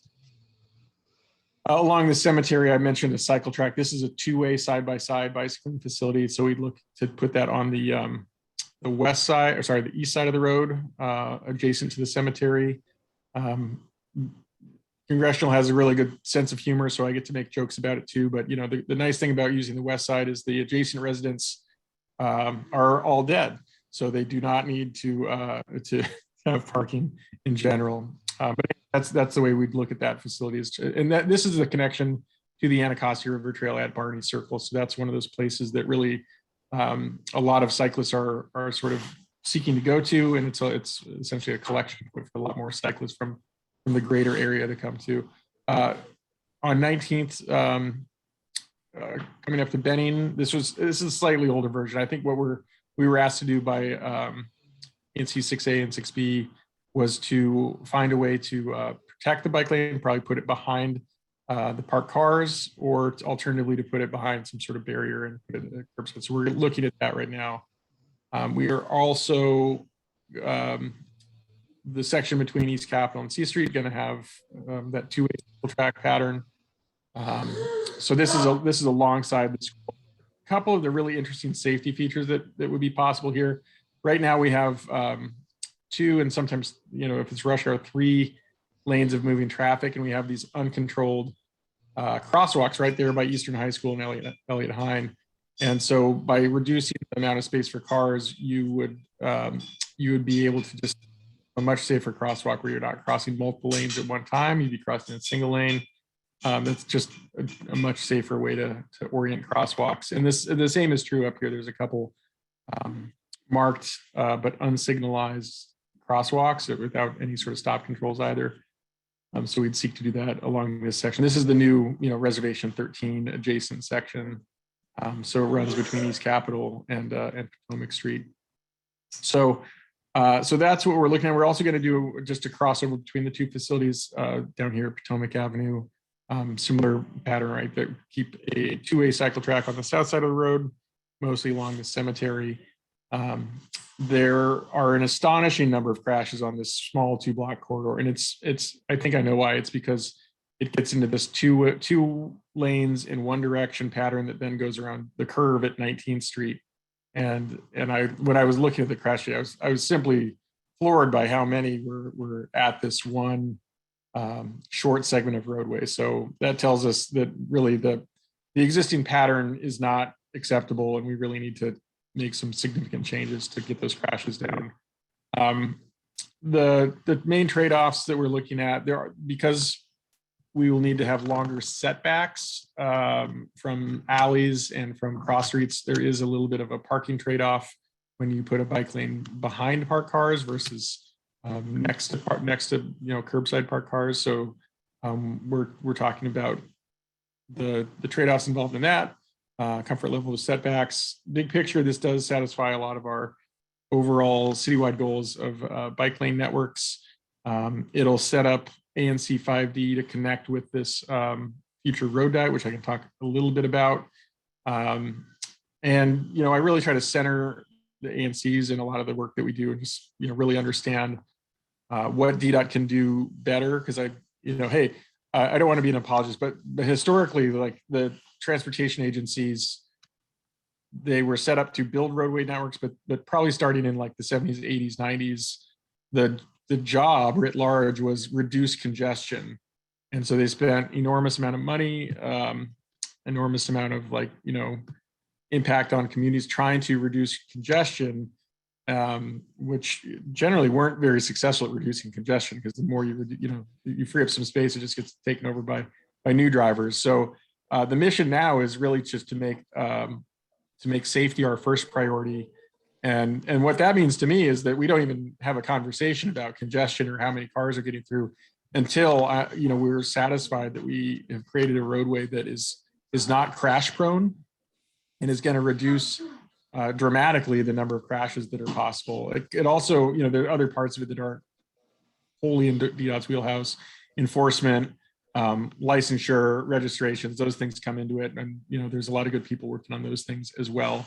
We focus on the engineering and trying to get the dimensions of a roadway so that, the known sources of crashes and the known problems we have ironed out of the system, so that, and I'm a parent, I have 3 kids that are all in school, elementary, that we can have the confidence to send our kids to school walking with us or on their own, and that they'll be safe from the traffic environment, which I just want to jump in here because we're running short on time. And I want to make sure people have the opportunity to ask you some questions. Yeah. Okay. So from the commissioners, do we have any questions before we go to community questions? And if you could, if you could stop sharing your screen, we'll go back to commissioners. So any questions from commissioners before we move to the public? Okay, all right, so public questions. Suzette Tom, with an increase in the development of high rises, multi-unit family housing and multi-unit family housing along the 17th Street Northeast Corridor, how will lane reductions improve or mitigate street parking for homeowners or increase bike use for non-traditional riders? So the question is, how does this plan impact on-street parking or improve the ability to adopt bicycling as a primary mode of transportation? Did I get that right? Yeah, non-traditional riders, so families. Right. In general, what we know about protected bike lanes is they attract a much more diverse cross-section of cyclists, both in age and racial breakdown. Just because they're so much safer, they're lower stress. You're not interfacing with traffic in the ways that the more like a drive lane adjacent bike lane would have. Can't block you in the same way that, like a UPS driver would find it very difficult to block a protected bike lane to make a delivery. So we end up with a much lower stress network. The environment for bicyclists is more trail-like, and where we've put them in, we have a pretty strong amount of growth in bicycling. So I don't know all the details about every community that we work in, but in general, what we found is that there's around 55% of any population is willing to try bicycling if they have something as safe as a trail to ride on. And that starts dropping down the more sort of like hostile the environment gets. So if you don't have any bike infrastructure, just like, hey, ride in a travel lane with all the cars, you end up with like 2 to 3% of the population is willing to try that. So what we want to get to is a place where we're accounting for that 50-some% of the population that's willing to bike for transportation and recreation. And we get that by developing protected bike lanes in many more places and putting them just across the district. On-street parking in general, you know, it's definitely my least favorite thing to take because I hear about it a lot. It is one of the things that we have within the public right-of-way that is a form of public space, right? And so at times we will need to take that, but in general, if I can have like a multi-lane corridor that already is resulting in bad outcomes because there's the multi-lane dynamics, people driving side by side, kind of racing each other, things like that, results in crashes. Then I really like to try to take one or more of those travel lanes and get to a safer cross section. And it might be a lower capacity cross section, right? So that's one of the realities of dealing with physical geometry in street space is like, you know, we're basically making the pipe smaller when we take some of the lanes away. But in general, that's been quite popular for residents, right? The residents aren't usually the ones that are cutting through their own neighborhood at high speed. That's somebody else. If I were to diagnose sort of the meta problem for this area is really that the Mount Olivet and 17th Street corridor is really one big corridor that goes from the 9th Street Bridge all the way down to the Sousa Bridge, essentially at Barney Circle. And so a lot of drivers, and often of like large industrial trucks, are simply trying to avoid getting on New York Avenue to get to the freeway. So they use this whole corridor as a cut through, and they're not concerned with like, you know, the neighborhood safety. They're just going as fast as they can. I just want to jump in so I can make sure we get to enough questions. You know, we have time for maybe one more question because we're already over on time. Desiree Williams asks, we welcome bikers and want to ensure their safety, but has this committee considered other means to direct paths to avoid more high traffic streets, i.e. Mount Olivet and 17th Street? So I think she's mentioning those as the high traffic streets to be avoided. Right. Have we considered alternatives to that? One of the challenges in this part of the district is the street grid is less contiguous and there are only certain available routes, right? Like, you know, trying to, we've looked at going through Trinidad for some of these, the east-west connectivity is not consistent, and then north-south the same. It's like, you know, you don't have consistent north-south streets. We're also trying to create a network, and if you just think like, what does a net look like? There's lots of intersections and lots of lines, right? So we need them in many places, and in this case, 17th and 19th form a really good pair. And because of the sort of chaotic traffic environment that they currently have, we can address multiple problems with this series of projects. So that's what we're trying to do. I did want to make a note, just for 5D's sake, that there's this road diet I mentioned, but there's also work coming on Bladensburg Road. There's a project that my colleague Karen McAllister is starting to look at the whole corridor from the Starburst intersection to the district line and make really significant recommendations on what to change about Bladensburg Road to make it a much more livable corridor. The portion of 17th that will get road diet has other issues that are pretty significant, like there are light poles in the middle of the sidewalk that don't allow passage in a wheelchair, right? Because the sidewalk is also quite skinny. So there's a lot more work coming on some of these other sections that are in 5D. This is to the south, of course, but we think it all works as sort of one mega corridor. We're going to try to take care of all these different pieces. So 17th south of Benning, 17th north of Benning, Mount Olivet, Bladensburg, really try to make them much more livable streets and focus on, you know, how to make them safer so that you really can interface with the traffic environment without the risks that you're probably seeing every day that you're out there. Okay, all right. So I'm just gonna jump in here. We do have other things to get to on the agenda. So unfortunately, we do have to cut this conversation short. I do see that we had a lot of questions that we just weren't able to get to. So what I'd like to do is get a commitment to have you come back. This isn't an action item for us right now. So we do have time for additional community conversation. And I know Commissioner Cobb will be glad to have you back at an upcoming Transportation Committee meeting because we do have a subcommittee focused on this topic.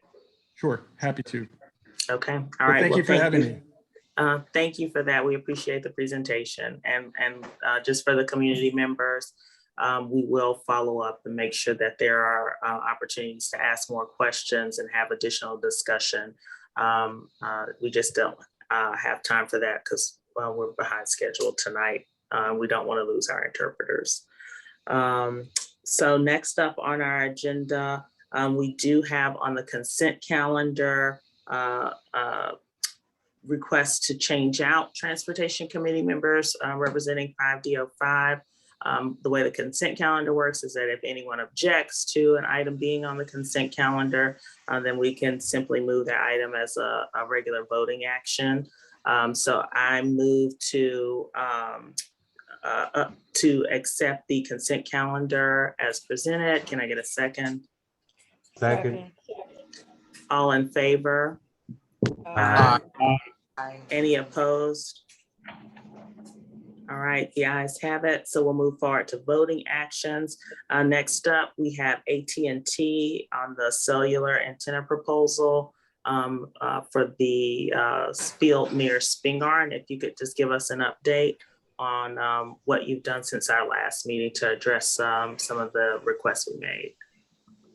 Sure. Good evening. Can you hear me?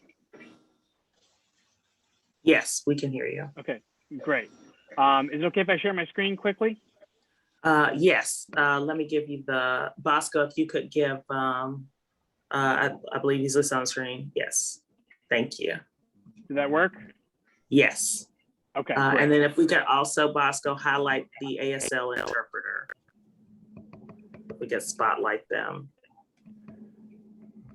And good evening, everyone. Again, my name is Doug Sampson of Saul Ewing. I'm here on behalf of AT&T. I'll be very brief tonight because we've already had a couple of conversations about this, but I wanted to run through to give everybody an update on where we are.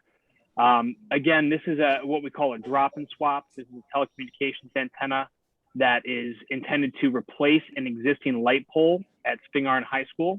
You can see there in the bottom that the idea is that we would add about 8 feet to this pole, put the lights back on the pole for the field, and add antennas above that.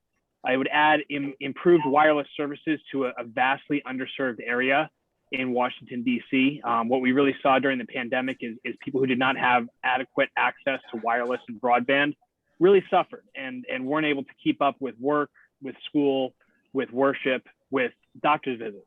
If you didn't have broadband and wireless, you were really kind of left out at times during the live from home, work from home environment. This pole would accommodate AT&T and 2 additional wireless providers. Again, it's going to replace a light pole that currently exists at the Spingarn High School athletic field and would fill the coverage gaps with little visual impact and no adverse effects. It occurred to me that I haven't gone over this in our previous meetings, and that's my fault. But I wanted to give you an idea of the coverage area here that is being covered. If you look here, this is the current coverage, and the black dot there in the center is where the proposed telecommunications facility would go. The green represents full coverage, full in-building, in-car coverage where you're not going to have dropped calls, where you have full broadband and wireless access. So you can see there's a gap, especially to the north from where Spingarn High School is. This proposed facility would fill in that gap. And I'll go back again so everybody can take a look at this. Here's the current coverage. And I would like you to look across the river to the right and to the north from Spingarn. That would be the proposed coverage with this facility. So it would really bring additional coverage for AT&T and if other wireless providers co-locate on this pole for other wireless carriers to bring a lot of coverage to this really underserved neighborhood. I just want to remind everybody that this would be a FirstNet site. It brings a dedicated broadband and wireless network for first responders. It's been huge during the pandemic. We've had over 2 million daily connections to respond to emergencies. Again, this came from the 9/11 Commission. I won't rehash all this because we've talked about it in previous meetings, but again, this is a FirstNet site. So this does bring a lot of emergency first responder services to the neighborhood. Here's another look at the facility that as we propose it. The photo simulation shows the antennas that would be above the light poles at the existing high school field. Here's another look at it up the street. And then community outreach. So this, I've emailed the commissioners about the community outreach that we've done since our last meeting back in November. We did have a meeting with the Kingman Park Civic Association. We considered alternative locations that they proposed, which included Pepco and the National Arboretum. I can tell you that we looked into both of those locations. AT&T already has telecommunications facilities very close to those locations. And additionally, even if we put towers or wireless communication facilities at those locations, we would still need probably Spingarn to fill in an existing coverage gap.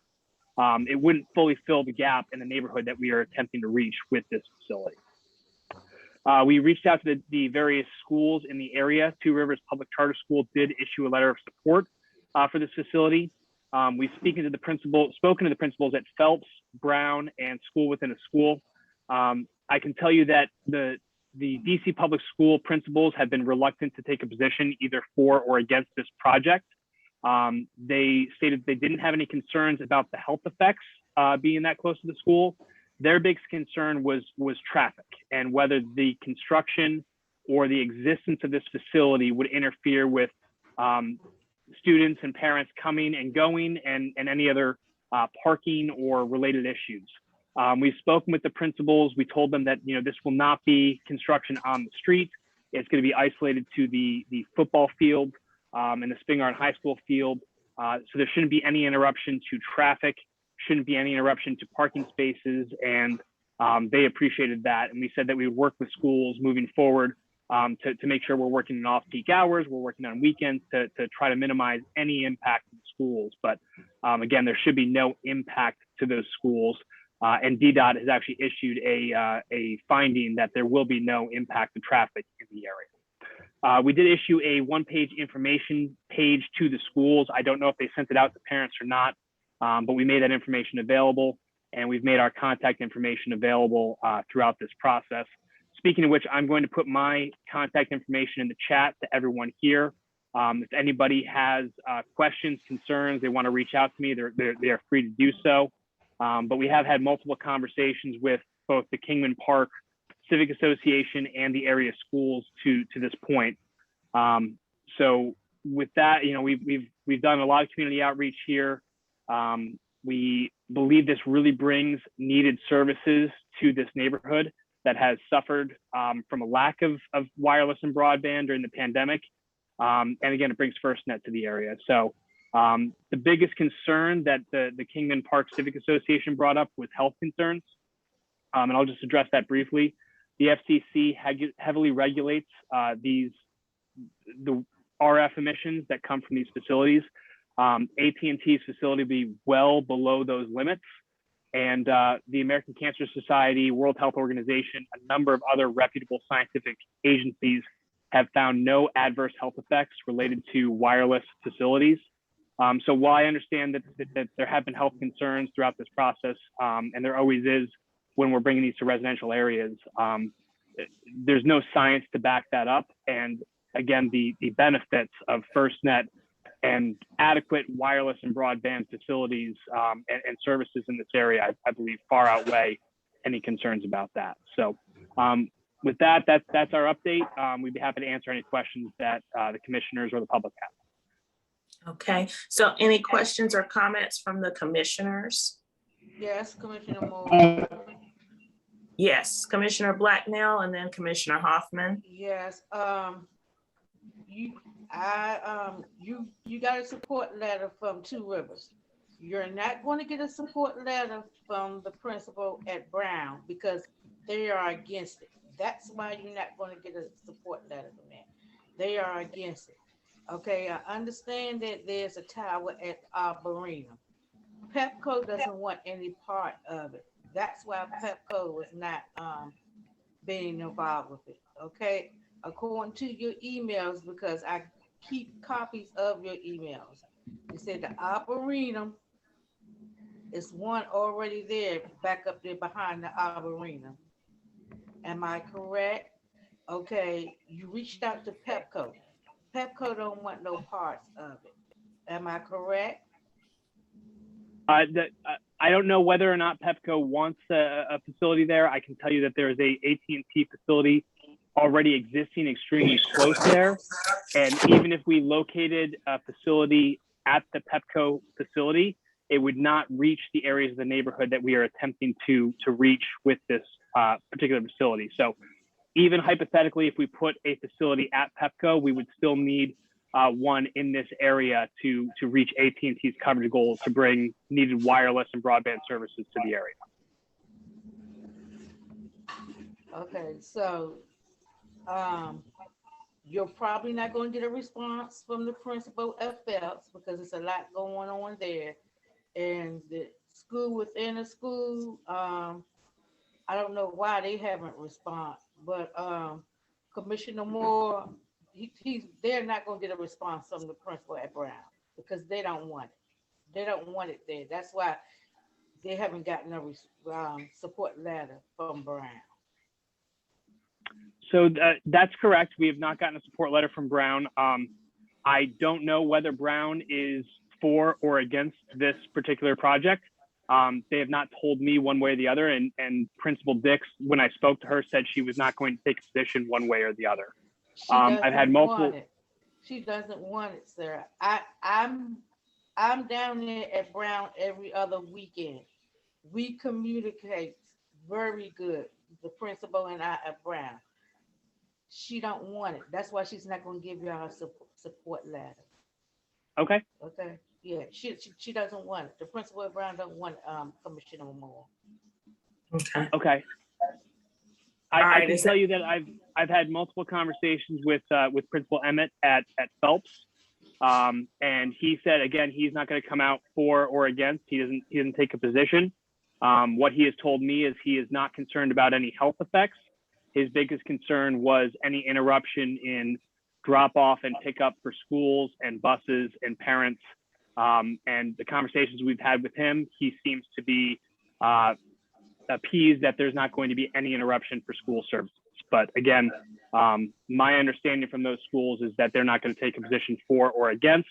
But those are just the conversations that I have personally had.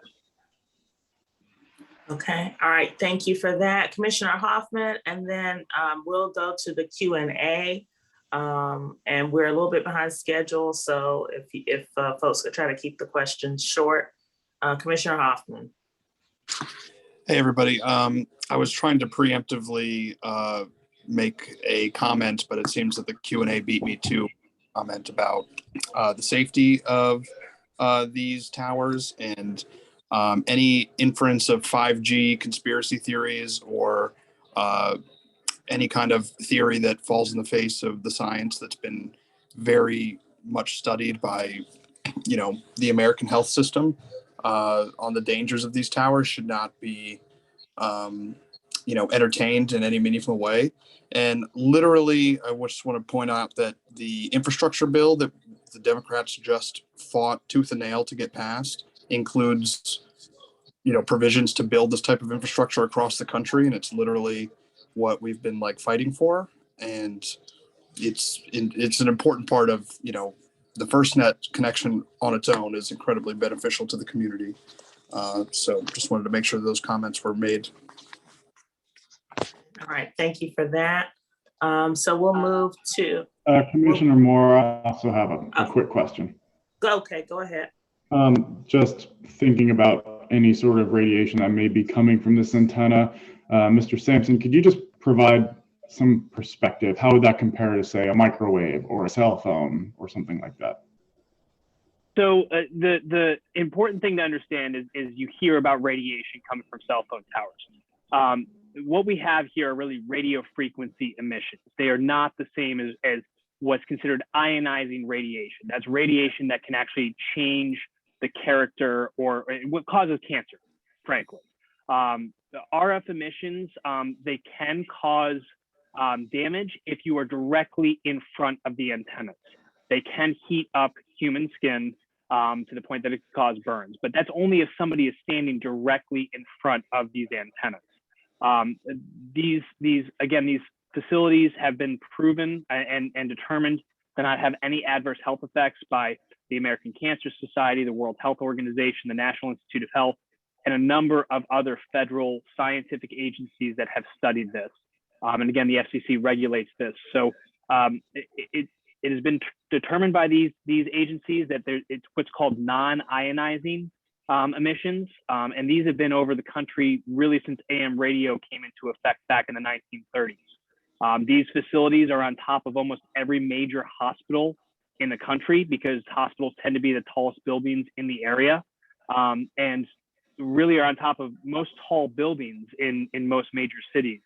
So I understand the concerns when we come into communities and we bring this technology in, and there's a lot of misinformation out there, but there's just no legitimate science to back up the concerns that have been raised about having these in close proximity to residential areas. Frankly, they're in close proximity to residential areas all across the country.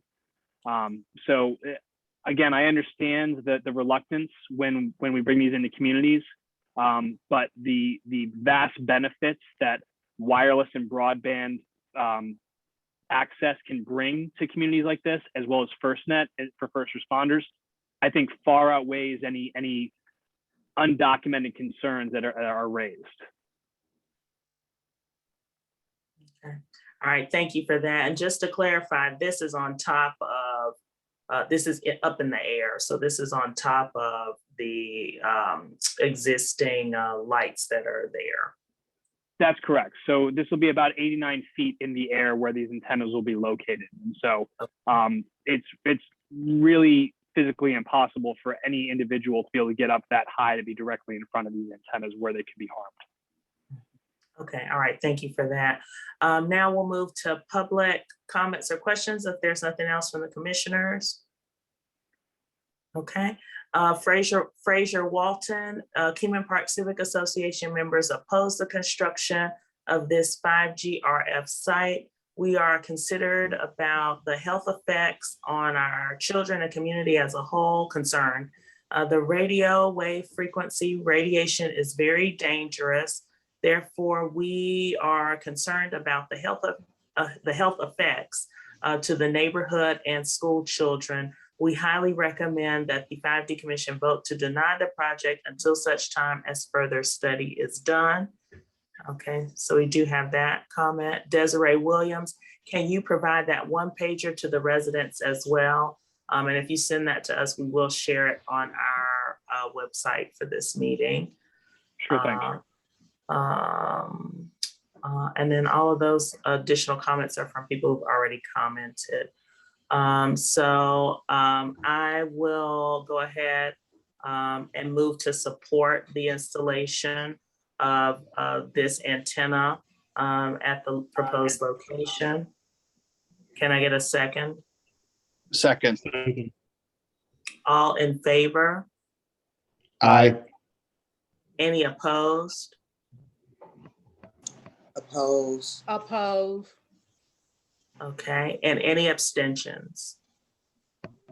Abstain. Okay, the ayes have it. All right, thank you very much.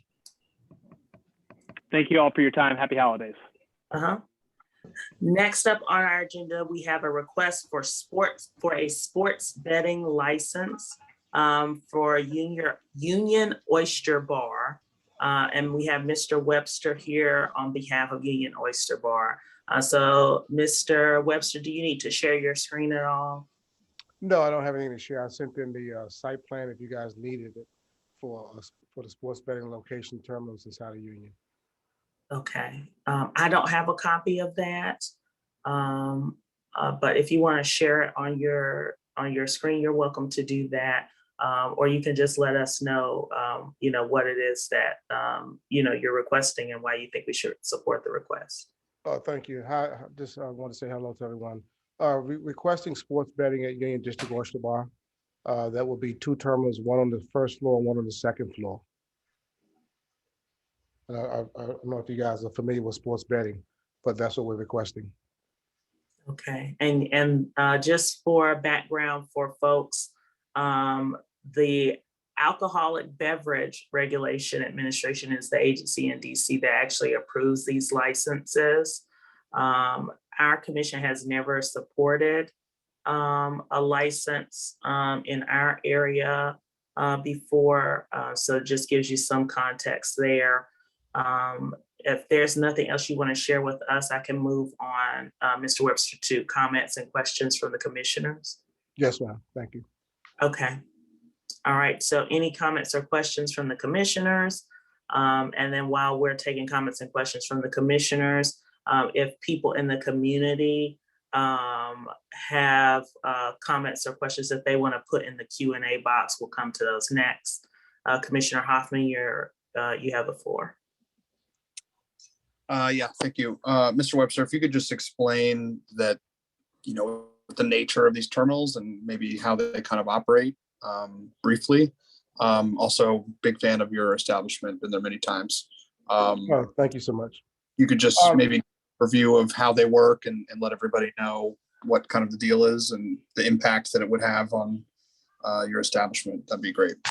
Thank you so much. The Game Bet DC is backed by DC Lottery.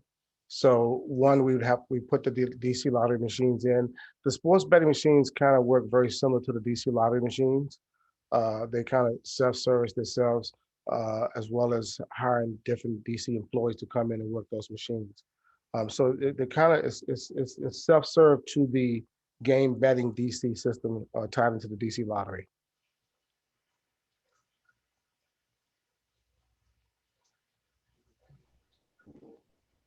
So you pretty much just walk up, put your money in, pick what bets you want to make on the game, and get a card, and that's it, basically. Yeah, pretty much, yes.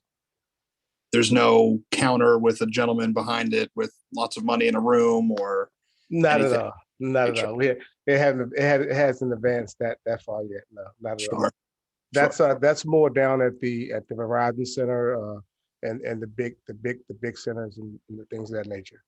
We just so it's not what we call a sports book. It's more of just a self-serve terminal for the product that is available in the smartphone apps, essentially. Yes, for sure. Yes. Thank you so much. That's all the comments I have. Thank you again. Okay. And then any other questions from commissioners? Just a quick one from me. Yes. Mr. Webster, I must apologize. I'm not very familiar with how these sports betting machines work or how they're run. Will it be limited to customers who are at the bar or restaurant, or will it be one of those things where someone can just pop in real quick and make a bet and then leave? Yeah, it's definitely an opportunity to gain new customers and also to facilitate the growing costs with this pandemic and all our employees and things of that nature. So it's existing customers and also new customers that want to come in the area. Again, it's allowed down now at the Verizon Center. It's at the baseball center and the soccer center. So we would be in our area one of the first in the Union Market with everything else that we offer in that area. Okay, any other comments or questions from commissioners? Okay, all right, so let's move to public comments and questions. Patrice Lancaster, is there a community benefit for sports betting in 5D? So how do you see that as beneficial? Is that a question to me? Yes, it is. Well, again, we partner with the DC Lottery, so there's always a lot of community giving back and a lot of activations that we would be giving back to the community on a regular basis. We just did a toy drive down this Saturday and had numerous amount of toys that we were allowed to give to the Marines. So with that partnership, we will be able to definitely give back to the community for Thanksgiving, Christmas, a lot of the events that come in play. Okay. All right, and then Skip Keats, what type of protections would be in place to ensure that addicts could not bet? Well, it's the same system that we have in place. Union is about 5,000 square feet, so we keep adequate ABRA security on deck all day long. And so it's again, it's the same as when you go down to the Verizon Center, when you go to these other high-end football arenas, basketball, baseball arenas, same security, same people. The sports betting is protected because you have to have your credit card, your IDs. There's no cash exchange as well. All right, and then Allison Agwu, can the ANC commissioners discuss why these have never been approved in the past? I'll just say that our commission has never approved them, in large part, not even just due to the establishments requesting them, but just because we've had a lot of difficulty in terms of just basic enforcement from ABRA on liquor licensing challenges. And then so to take an agency that's already having challenges with their remit in terms of managing alcohol licensing, managing complaints regarding establishments that have alcohol licensing, we can't even get action, from them, in my opinion, in a lot of the more severe cases. So to kind of expand their portfolio into this new area, they don't have a proven track record of successful enforcement, in my opinion. And to then say, well, let's expand their portfolio, to me, it just seems like a recipe for having more problems than it's worth with them. But that's my own opinion. Can I comment? Yeah. That would be ABRA, right? You're talking about, right? That's ABRA, correct. Okay. Well, one of the things that, if you notice in the union market community, with the market being where it is, and the all the new developments on the rooftop and those other things that come and play with the whole union market, it's been more of a friendly environment, more of a family environment across the board there. ABRA has had its problems. Thank God, knock on wood, union has been successful in the type of high-end clientele that we've been facilitating, along with the steakhouse across the street and the sushi place on the left side, and then with the new side of, I think, is that 6th Street with the new Latin community over there, with the new warehouse and those places, which I just start frequently visiting, which is amazing. So I think when you look around town, ABRA, you have liquor stores, you have bars. And again, when you look down at the Verizon Center, they've done an amazing job with the Wizards and the basketball teams. So ABRA is what it is. It is what it is. I don't think the smaller businesses should have to suffer because of ABRA not having whatever control they need, because I think they're funded by the government, right? Yes, they are. The ABRA is the agency that manages alcohol and gambling. Correct. Okay. Just wanted to point that out. Thank you. Yeah. And since that was really a question directed at the commissioners, I didn't know if any of the other commissioners wanted to make comments as well. Okay. I have a question. Go ahead. You said something about giving back to the community. How does the community access that, or do you just pick and choose which community you give back to? We always open. On this time, we partnered with the Marines for toys for tots. So we're pretty much open across the board, whatever makes sense, and whatever we can do. At Union, we've always did coat drives, toy drives. I think that when we opened a couple of years ago, we actually opened on Thanksgiving and had with Chef Tobias, we gave back supplies for school and fed the homeless. So we're pretty much open across the board for any suggestions in terms of dealing with the community. Mm-hmm.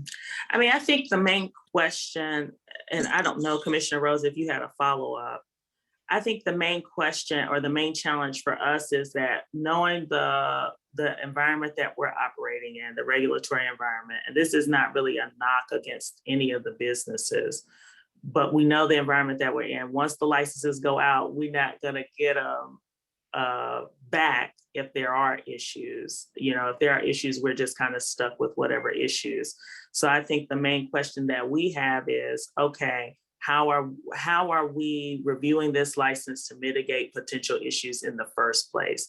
You know, what kind of assurances can you make in terms of how your business is going to be run so that, you know, a year from now, you know, we're not looking at problems and then trying to go through, you know, a regulatory body that just has not been successful with their current portfolio. Well, let me just say this about Union District Cigar.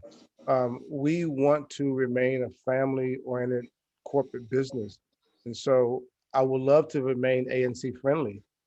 Whatever you guys suggest in the future, I'm always open to listen and take your suggestions because we want to be protected in the community. As you know, just not. I don't. Union is about 6,000 square feet. We sit outside of Eden. We're the only organization there that's not controlled or owned by Eden. And so when you come to there now, I just spent about $5,000 in some of the best high-tech lighting that lights that whole block up. And so we want to be ANC friendly. So any suggestions moving forward in the future that you guys come to me and say, I've always said to you guys, when you used to have the places, when you guys would have the meetings be back by the bakery, I've always opened my building. We have now 2 levels. Well, we've always had 2 levels, but now we have the lounge on the top floor. I just remodeled. So I've always opened my door to the ANC period. So any suggestions moving forward, this is new to us as well too. We're looking to a lot of our employees are from Washington, D.C. We're looking to expound more on hiring more in Washington, D.C. We're hiring now. So any suggestions that you guys have, once we all get a handle on this COVID, the place has always been open for you guys to have meetings there. So, you know, and I've always said to the ANC in the past, frequent Union as much as you like. I mean, we need help, we need support.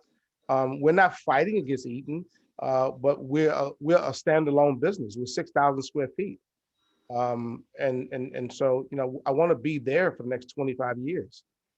And I want to be ANC friendly, whatever, you know, make you guys happy, makes us happy. We should be a team because it's like right now, I'm not going to go too far off the topic, but, you know, there was one of our main chefs that starts this week there and his car got broken in.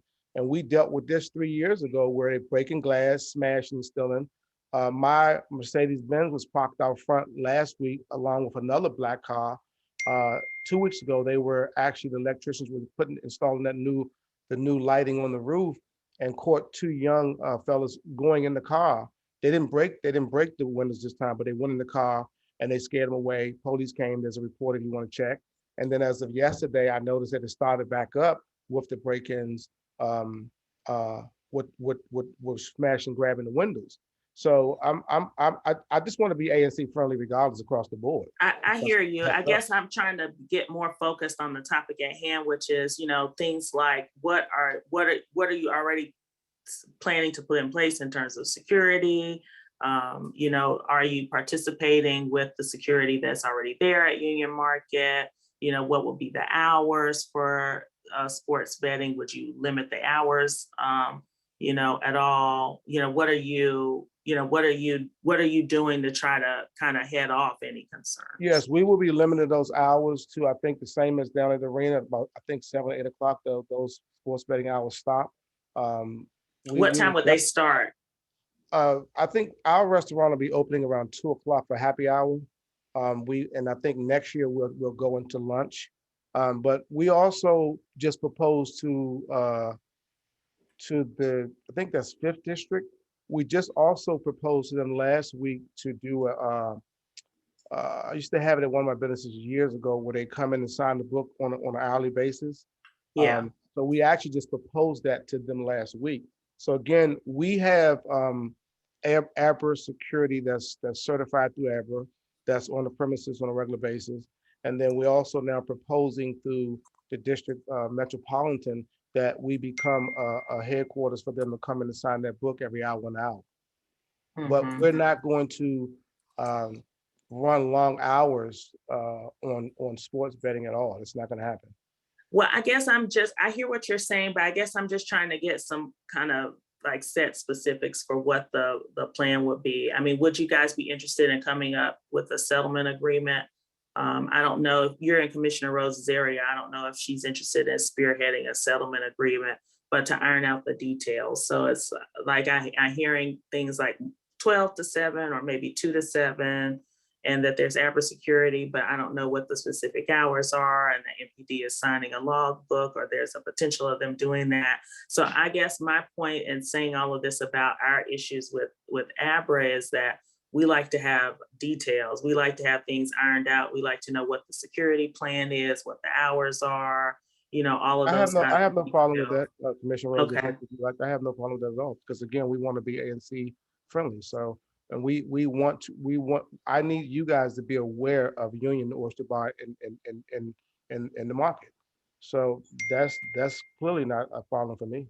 Okay, all right. So I think because I don't have enough based on our discussion tonight, and I don't want to kind of drag this out into all the details right now. We're just not there yet. So I would suggest having a separate conversation, tabling the vote on this until we can get the specific details on the security plan and the hours of operation, as well as the hours of betting in place. And then, moving forward from there, once we have the actual specifics, because it's kind of hard to say, well, we have confidence that despite the issues that we're having in terms of enforcement, that, we're seeing eye to eye if we don't know the details. That works for me. Yeah. Okay. I get that to you, Commissioner. You said Commissioner Rose, right? Yes. Yeah. If you want to get together, whatever works for you, how you doing? If you want to work, I haven't seen you guys in a while, so hi to everyone as well. But if you want to work or get that in place, I'm open ASAP. Yeah. Okay. All right. So then I will make a motion here, and then the other commissioners can decide if you support us moving forward in that direction, because this is not enough information right now. I move to table this voting action until such time as more details can be provided and an agreement reached. Can I get a second? Second. Okay. All in favor? Aye. Aye. Any opposed? Any abstentions? Abstention. Okay, the ayes have it. Thank you so much. Thank you guys. Enjoy your night. I'll get that to you guys ASAP. Okay, thank you. Thank you. So we have another ABRA item. The Food 7 store is requesting the ANC Commission support. They are applying for grant funding to make some cosmetic upgrades to the store. Let me see. I know that you're on the phone line, Mr. Waretti, so I'm gonna go ahead and try to find you here on the phone. I'm leaving you guys now. God bless. Okay, thank you. All right. All right, and you do have, Mr. Waretti, you have the ability to speak and share with us if you want to go ahead and unmute yourself and let us know what you're requesting.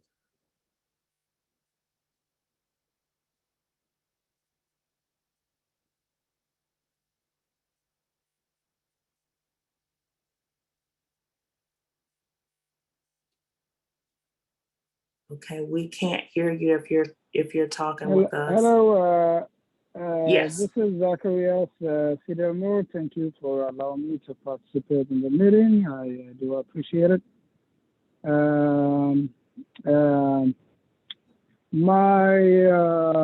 As we all know, there have been issues with the 7 food store and the premises with young people using the property as in drug trafficking and other things, of course. I mean, it's not a secret, it's visible and we see it every day. So especially in regards to the parking lot issues. There are some vehicles that we don't even know been parked there, and we've been trying to make every effort trying to bring a change because it's just doesn't feel right, and it's just it's our responsibility to do better in order to create a safer environment for everyone. So this establishment, as a business owner, what we can do is, as you know, I think we talked about this with CDMO too. It's very limited what we can do. We just call the police, and we've been doing that. We call the police every day, at least 4 or 5 times minimum. And if we look at what that has gotten to us, is just the change is not what we're expecting to. The issues continues to occur in the promises, not only in my property, but on a sidewalk, and it's just we see it every day, every corner. I think I should say that. But as I can only speak as a business owner on what's happening in my property, and what I have done so far to prevent that from happening.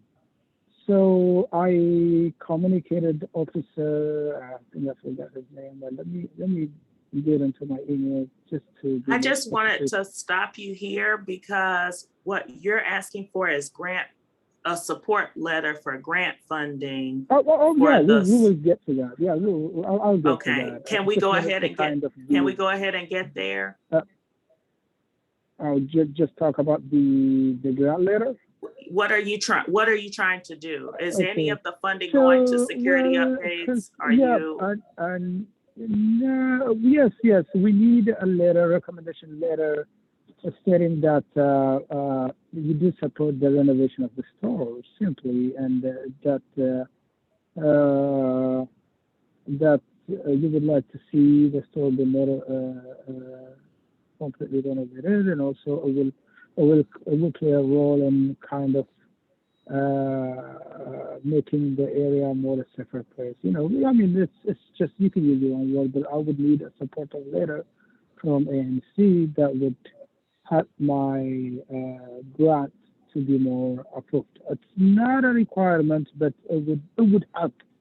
I think we spoke to her the other day, CDL, so she would need it. It's not a must, but we would appreciate it if we get a letter. Okay.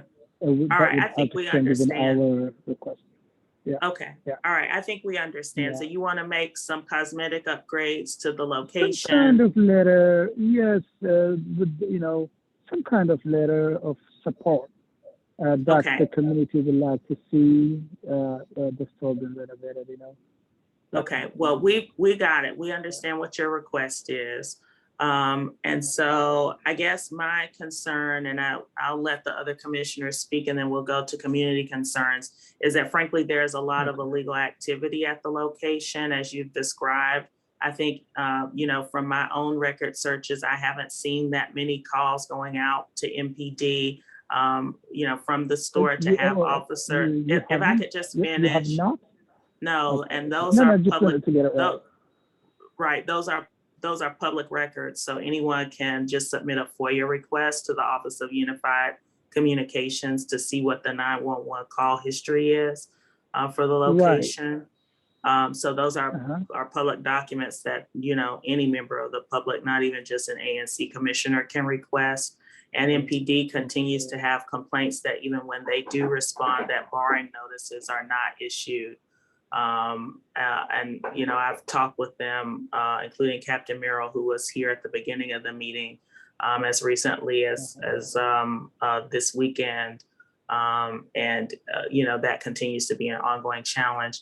I think the issue for us as a commission is that if the city is going to give out any type of funding for a location that's essentially really a nuisance to all of the neighbors nearby, that my expectation would be that the majority of that money would be going to help with safety improvements, because that is far and away the number one concern at that location, considering the history of homicides in the parking lot, the ongoing challenges in terms of drug sales, and just, the recent fire at one of the neighbors' properties because someone left a pipe under his wooden fence that caught fire. So it's like you have some very serious safety concerns going on. And while I appreciate that there's a need for some cosmetic updates, I think the community, especially when there's government funds, has a right to request that there be a plan in place to see that money going towards safety upgrades more so than cosmetic upgrades. Yeah, that's okay. Yeah. Okay. May I add something, please, if you can allow me? Yes.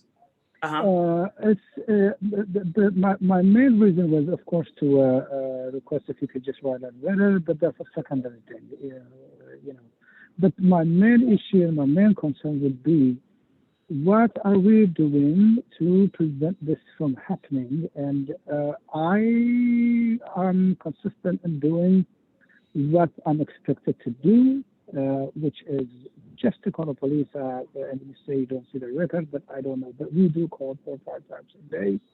And I'm going to say it again, it's in the record and it should be there. But that has not been any change so far. What can we come up as a community? We are part of the community. And what needs to be done? I don't feel right to just run a business and go home and live somewhere else. It's just not right, and it's just not fair. It just doesn't feel right. We need to do better. What plans do we have? Because when I communicated with the officer, he replied to me that my suggestion was in the email. I think if you want me more specific, I can get into my email and tell you his name. But I don't know if he's still active or not. But we communicated back and forth through email about 3 weeks ago, I would say. I expressed my concern to him, which is what we've been doing has not been any change. It's not a promising change, that's not what we would like to see. And I asked him, can we have a police, patrolling the area at least for 3 hours, even for 2 hours? Because when the people who congregate in the property, when they see the consistency of a police officer's presence, not just come and go. I mean, we've been doing that. We call the police, they come and they leave within 2 minutes. That really is not going to make any change. If we really, really do care about the neighborhood and its safety, as we should all work together in order to bring that change, which I suggested to him. Can we have a police officer, even for 2 hours, even for an hour, just being present in the property? Then that would kind of draw them out. I'll just jump in And to he say said it was not possible. Right. I'm sorry, I do have a language barrier, so just listen well, to no, what we can understand you. I guess the response doesn't match what the records are showing. So again, you can just make a FOIA request to the Office of Unified Communications and see that we're not seeing, 4 or 5 calls to MPD. And then when we're talking to Captain Merrill, who was on this very same meeting, who has been with us for years, he's repeatedly having officers to show up, and then no barring notices are being issued for out-of-state drug dealers with Maryland tags. So, it puts them, and I've been playing and requesting copies of any barring notices directly from you for years and have yet to see them. So I guess do you want me to email it to you? Yes. Okay. Very much so. Okay. Please do. Okay. Well, because we do have them, so okay. I'll email well, it then to you. I anxiously await their arrival expect? in my inbox after years of requesting them. And I'll just tell you the other thing for me is just very simply this, just to focus it on this particular request, because then we do have to move on to either other commissioners' questions or questions from the community before we take a vote. But I think my concern here is that I still am not hearing any type of plan on spending the money in terms of security updates. So, if there's money, because I've said, MPD is a resource for absolutely everyone who lives in the community. I They can't mean, just, let me just, about, if I could just okay, finish. okay, Um, sorry. I keep interrupting. I apologize. they're a resource for everyone in the community. And so while sometimes they've been able to park there, you know, for weeks and months at a time over the summer, the simple fact of the matter is, you know, if the city is going to give you money and you're going to match those funds in order to do a renovation, then I'd like to see some money being spent in terms of security, you know, for the location. And I'm not hearing a commitment to doing that. So if you can commit to doing that, then I think that's a discussion worth having. But otherwise, I don't see it. Okay, no, that's fine. As I said, I even mentioned that to you when I first joined the meeting. It's not a requirement. It's not important. Whether that's just a separate thing. We made a settlement, and on the settlement it said that I would have to apply for DCG grant, and I did so because I'm required to. But on the approval, whether I get a letter, I mean, it would strange, but if you don't think it's necessary and important, and that's fine. But I would just do the best I can to do it out of my pocket. Like I even mentioned to you, it would help me to renovate the store, but it won't be entirely depending on that. But it would, of course, it would help me renovate the store even more better, even more, you know, in a better way. But if I just do it out of my pocket, it would just be maybe not like, it won't be just too up to my satisfaction, you know. But if I get an assistance from this grant, of course, that would help me to completely renovate the store, you know, do it in a very nice way. That would look good. That would make everybody happy. The neighborhood residents, even myself as a business owner. And I would also, when the more cleaner, is the better for the area, for the business, for everything. So if we get a letter, it's good. And if you don't think it's important, it's fine. But my main concern here is we need to have security, like safety. Like I said, I just run a business and I go home, but I'm gonna feel bad for the people who's been living here for 30 years, 25 years. They've been here throughout their life. I don't want them to be disappointed. So, but I began to think about what can I do, and what I can do is so limited. As I said again, it's just calling the police, and we've been doing that. I will provide you the thing. We're not gonna, you know, argue on that one. But there is 4 or 5 times a day calling the police record, and also body notice, which I will email it to you. But that has not brought any change. What can we do to bring changes? And I took actions to communicate to officers, and officers said it was not possible. So, you know, if we keep talking about the issues and we really don't have solutions, where are we going with this? Where are we going? The actions have to match the words is really where we're going with this. I mean, and that's just the long and short of it. The actions have to match the words. So I hear what you're saying, and I guess I'll try this question one more time before we just move on.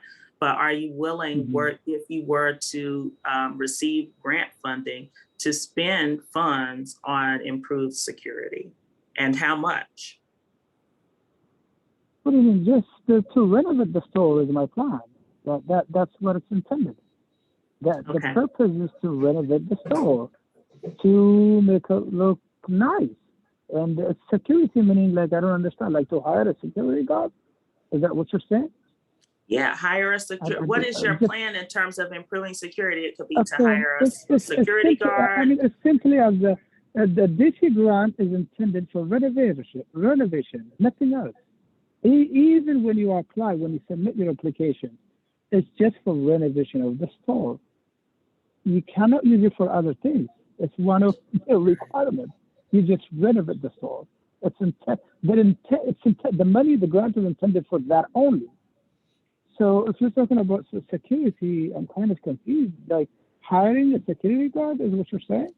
So what I'm saying to you is, you said, and I'll leave it here and then just move on to the commissioners and make a motion. But what you said is that you're willing to do matching funds on a renovation. Well, if matching funds are available on a $60,000 renovation, then that suggests to me that some of your private funds are available to help improve It's not, security, because the grant would okay, be but it's making not up for particular cause. if I could just finish, because the grant would be Okay. making up for your need to spend your personal funds on the renovation that you've already planned. I see what you're saying now, but I don't know, because the information I've received is kind of inconsistent, because their maximum is 50. If I'm renovating, for example, for 70, they would have me 50, but the maximum they can spend is 50 is what I heard. I think that's what I read too. But if they can go beyond, depending on with the recommendation letter, and if you think security is important and you can include that, and then why not? Why not as an answer? We need security. I mean, if that's a better track, why not do it? But I think what I was told, even from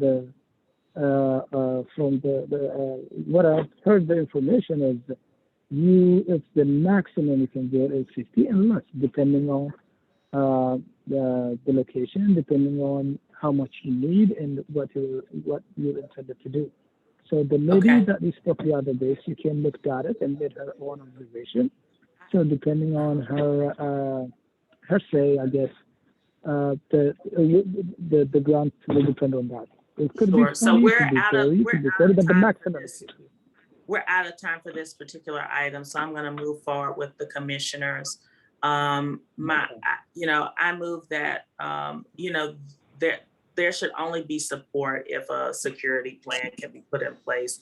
And I would just like to write a letter, to Great Streets to let them know, outline what our concerns are in terms of, this situation, so that they have a clear understanding of, what the community issues are. So I move to send a letter, but, it is so that the Great Streets grant folks, reviewers can understand, what our community concerns are. Can I get a second? Second. Can I have a point of order? Yes. Just to clarify, so you are motioning to send a letter, but to diminish the chances of the gentleman getting a grant funding generally? It's not necessarily to diminish the chances. I think it is to ensure that when the grant is submitted, that there has to be a plan for security included. It can't just be that it's submitted as though there are no security issues here. And they do take that into consideration, despite the conversation we've had here this evening. And in addition to just offering grant funding, they offer advice and connections for businesses on how to make those types of improvements when they're going through the grant process. So I think that should be, clear to them that there needs to be a security plan in this instance. So I just want to, again, clarify. We would be sending a letter to outline concerns outside of the criteria that Great Streets have defined for this grant, in opposition of an applicant who we've chosen by this motion to not support or detract from, but send the letter outside of the purview of the request that's been made. No. Great Streets, as I just described, just to be clear, is not just a simple grant funding program. They do work with businesses to ensure that their request does take into community concerns. And so to suggest that, security concerns would be outside of the purview of what Great Streets suggests is not accurate. This has been, an ongoing challenge at a variety of locations, including other recipients near us. So for instance, Langston Bar and Grill, and they had to address some security challenges. Some of the other businesses that are small kind of corner groceries have had to have had to make adjustments to their grant applications to include additional changes to improve security. And so, no, it's not outside of their purview. to take those kinds of considerations into place and request that a security plan be included. Okay, thank you for the clarification because I was a little bit unsure about what we were voting. Yeah, no, they don't just say, here's some money, you know, do what you will. You know, they help you, you know, as you're applying, put together, you know, a plan to really address the issues at the location. And so if they do issue funding, which that it hasn't been the case that they just said, there are safety concerns, we're not going to give you any money. But they do make suggestions to you, like, you know, various ways that you can improve security, cameras, the location of cameras. They're quite detailed. And excellent, thank you for the clarification. And Commissioner Moore, just to add to that, one of the criteria for Great Streets retail funding is that the applicant must be able to show that the funding will increase foot traffic in a retail area to positively enhance the neighborhood and community. So I think that's exactly it. That's exactly it. And they have individuals who really go into detail on specific applications too. Okay, so when you were saying security, that's what you meant, like cameras and stuff? They'll make a variety of suggestions. It could be anything. So they actually, you know, and we've done this together even in previous years when we had Ms. Cook come out and review the location, and she made a variety of suggestions. And she's no longer with the agency, but I do want to make sure that whoever is new there will do the same, will be as thorough. Okay, that's good. All right. Okay, so okay, so I just want to get us back on track here because we only have our interpreters for a few more minutes. I move that we send a letter to make the grants committee aware of our security concerns regarding grant funding at this location. Can I get a second for that motion? Second. Okay, all in favor? Aye. Aye. Any opposed? Any abstentions? Okay, the ayes have it. Thank you so much. Next up, really briefly on our agenda is another item from 5D05. Requesting condemnation for 1835 H Street Northeast. This is the location, if you all remember, over the summer where the top floor of the building came off and damaged some neighbors' property. It's also been damaging the adjacent property owner's home. And there have been some issues in terms of licensing for the owners of the property who now no longer even have a business license to operate in the District of Columbia. And so we'd like to request that the Board of Condemnations and Insanitary Buildings review the location and take steps to remedy the issues there. Any questions from me on, you know, why we make such a request? I think most of us are familiar with that incident with the top floor flying off over the summer. Okay, can I get a second? Second. Okay, all in favor? Aye. Aye. Any opposed? Any abstentions? Okay, the ayes have it. And then we do have two more voting items. One is to make the hire of Ebony Harris, who attended our administrative meeting on a temporary basis for the first 90 days of 2022 to help with some of our records management and putting a lot more documents and things and getting those organized online and to provide some on-site administrative support. And this would just be on a temporary basis, you know, as outlined here, fully telework and, you know, flexible hours not to exceed 20 hours. and with pay not to exceed $1,600 a month for those 3 months of 2022. So any questions regarding that? I know some of the commissioners weren't at the committee of the whole, but any questions? Okay, so I move to support that temporary hire. If we could get a second. Second. Second. Okay, and all in favor, sorry. Aye. Aye. Aye. Any opposed? Any abstentions? All right, the ayes have it. And then the final item, which we discussed earlier in the meeting, is that, of course, Ward 5 is in favor of retaining Ward 5's current boundaries. All of the commissioners on our commission signed a letter to that effect as individual commissioners, but we would like to support that as a commission, and we need to vote in order to be able to have that considered as an official action and given great weight by DC law. And so we, I move that we support officially sending a letter that the Ward 5 boundaries should be maintained. Can I get a second? Second. Okay, all in favor? Aye. Aye. Aye. Any opposed?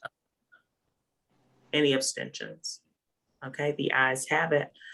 Thank you so much. And then I'm gonna go ahead and move on to the community feedback section so that people in the community can ask questions. Now, y'all, here's the part of the meeting where you can ask whatever you want to ask, but we only have just a few minutes left. So I'll just move through these pretty quickly. Skip Keats, is this the building with the brownstone base and the framing above? Yes. So that's the building that we just requested that the cities consider for condemnation. And that's at the corner of 19th and H right now. And it's just done, immense damage. Every time you turn around, the fence is falling down over the sidewalk and people can't pass. And part of that is because the business that owns that property is no longer even licensed to do business. So we're not exactly sure what's happening in terms of the licensing there, but the property itself is fallen into disrepair after years. And so we want to see the city take some action. And I don't see anything else from the community in the Q&A. I'm just going to check really quickly to see if we have any hands raised. Juanita Diggs. All right, Ms. Diggs, you are able to speak. All right, hi. So I wanted to say happy holidays to you all and to give you all kudos for a really wonderful year. It seems that this commission has found its stride and its rhythm. You've made the grant process way more pragmatic than it ever was. It used to be a high wire tightrope walk, and now it's doable. You've kept us informed of everything that was imperative during the pandemic, and you work collaboratively with each other, which is what we want a commission to do. I just want to say thank you to all of you, and as the Brits say, well done you. All right, well, thank you so much. I appreciate the kind words. And we have about 3 minutes left. So if you celebrate Christmas, Merry Christmas, happy holidays for any and all other holidays, and a Happy New Year to everyone. We look forward to seeing you next year. And we really appreciate having you all as our neighbors and, not just our constituents. So thank you so much, everyone. I hope you have a great evening and a Happy New Year. All right, I move to adjourn. Can I get a second? Second. Second. Okay. All in favor? Aye. Aye. Happy holidays. All right, happy holidays. Aye, happy holidays. And thank you for a job well done, truly. Thanks.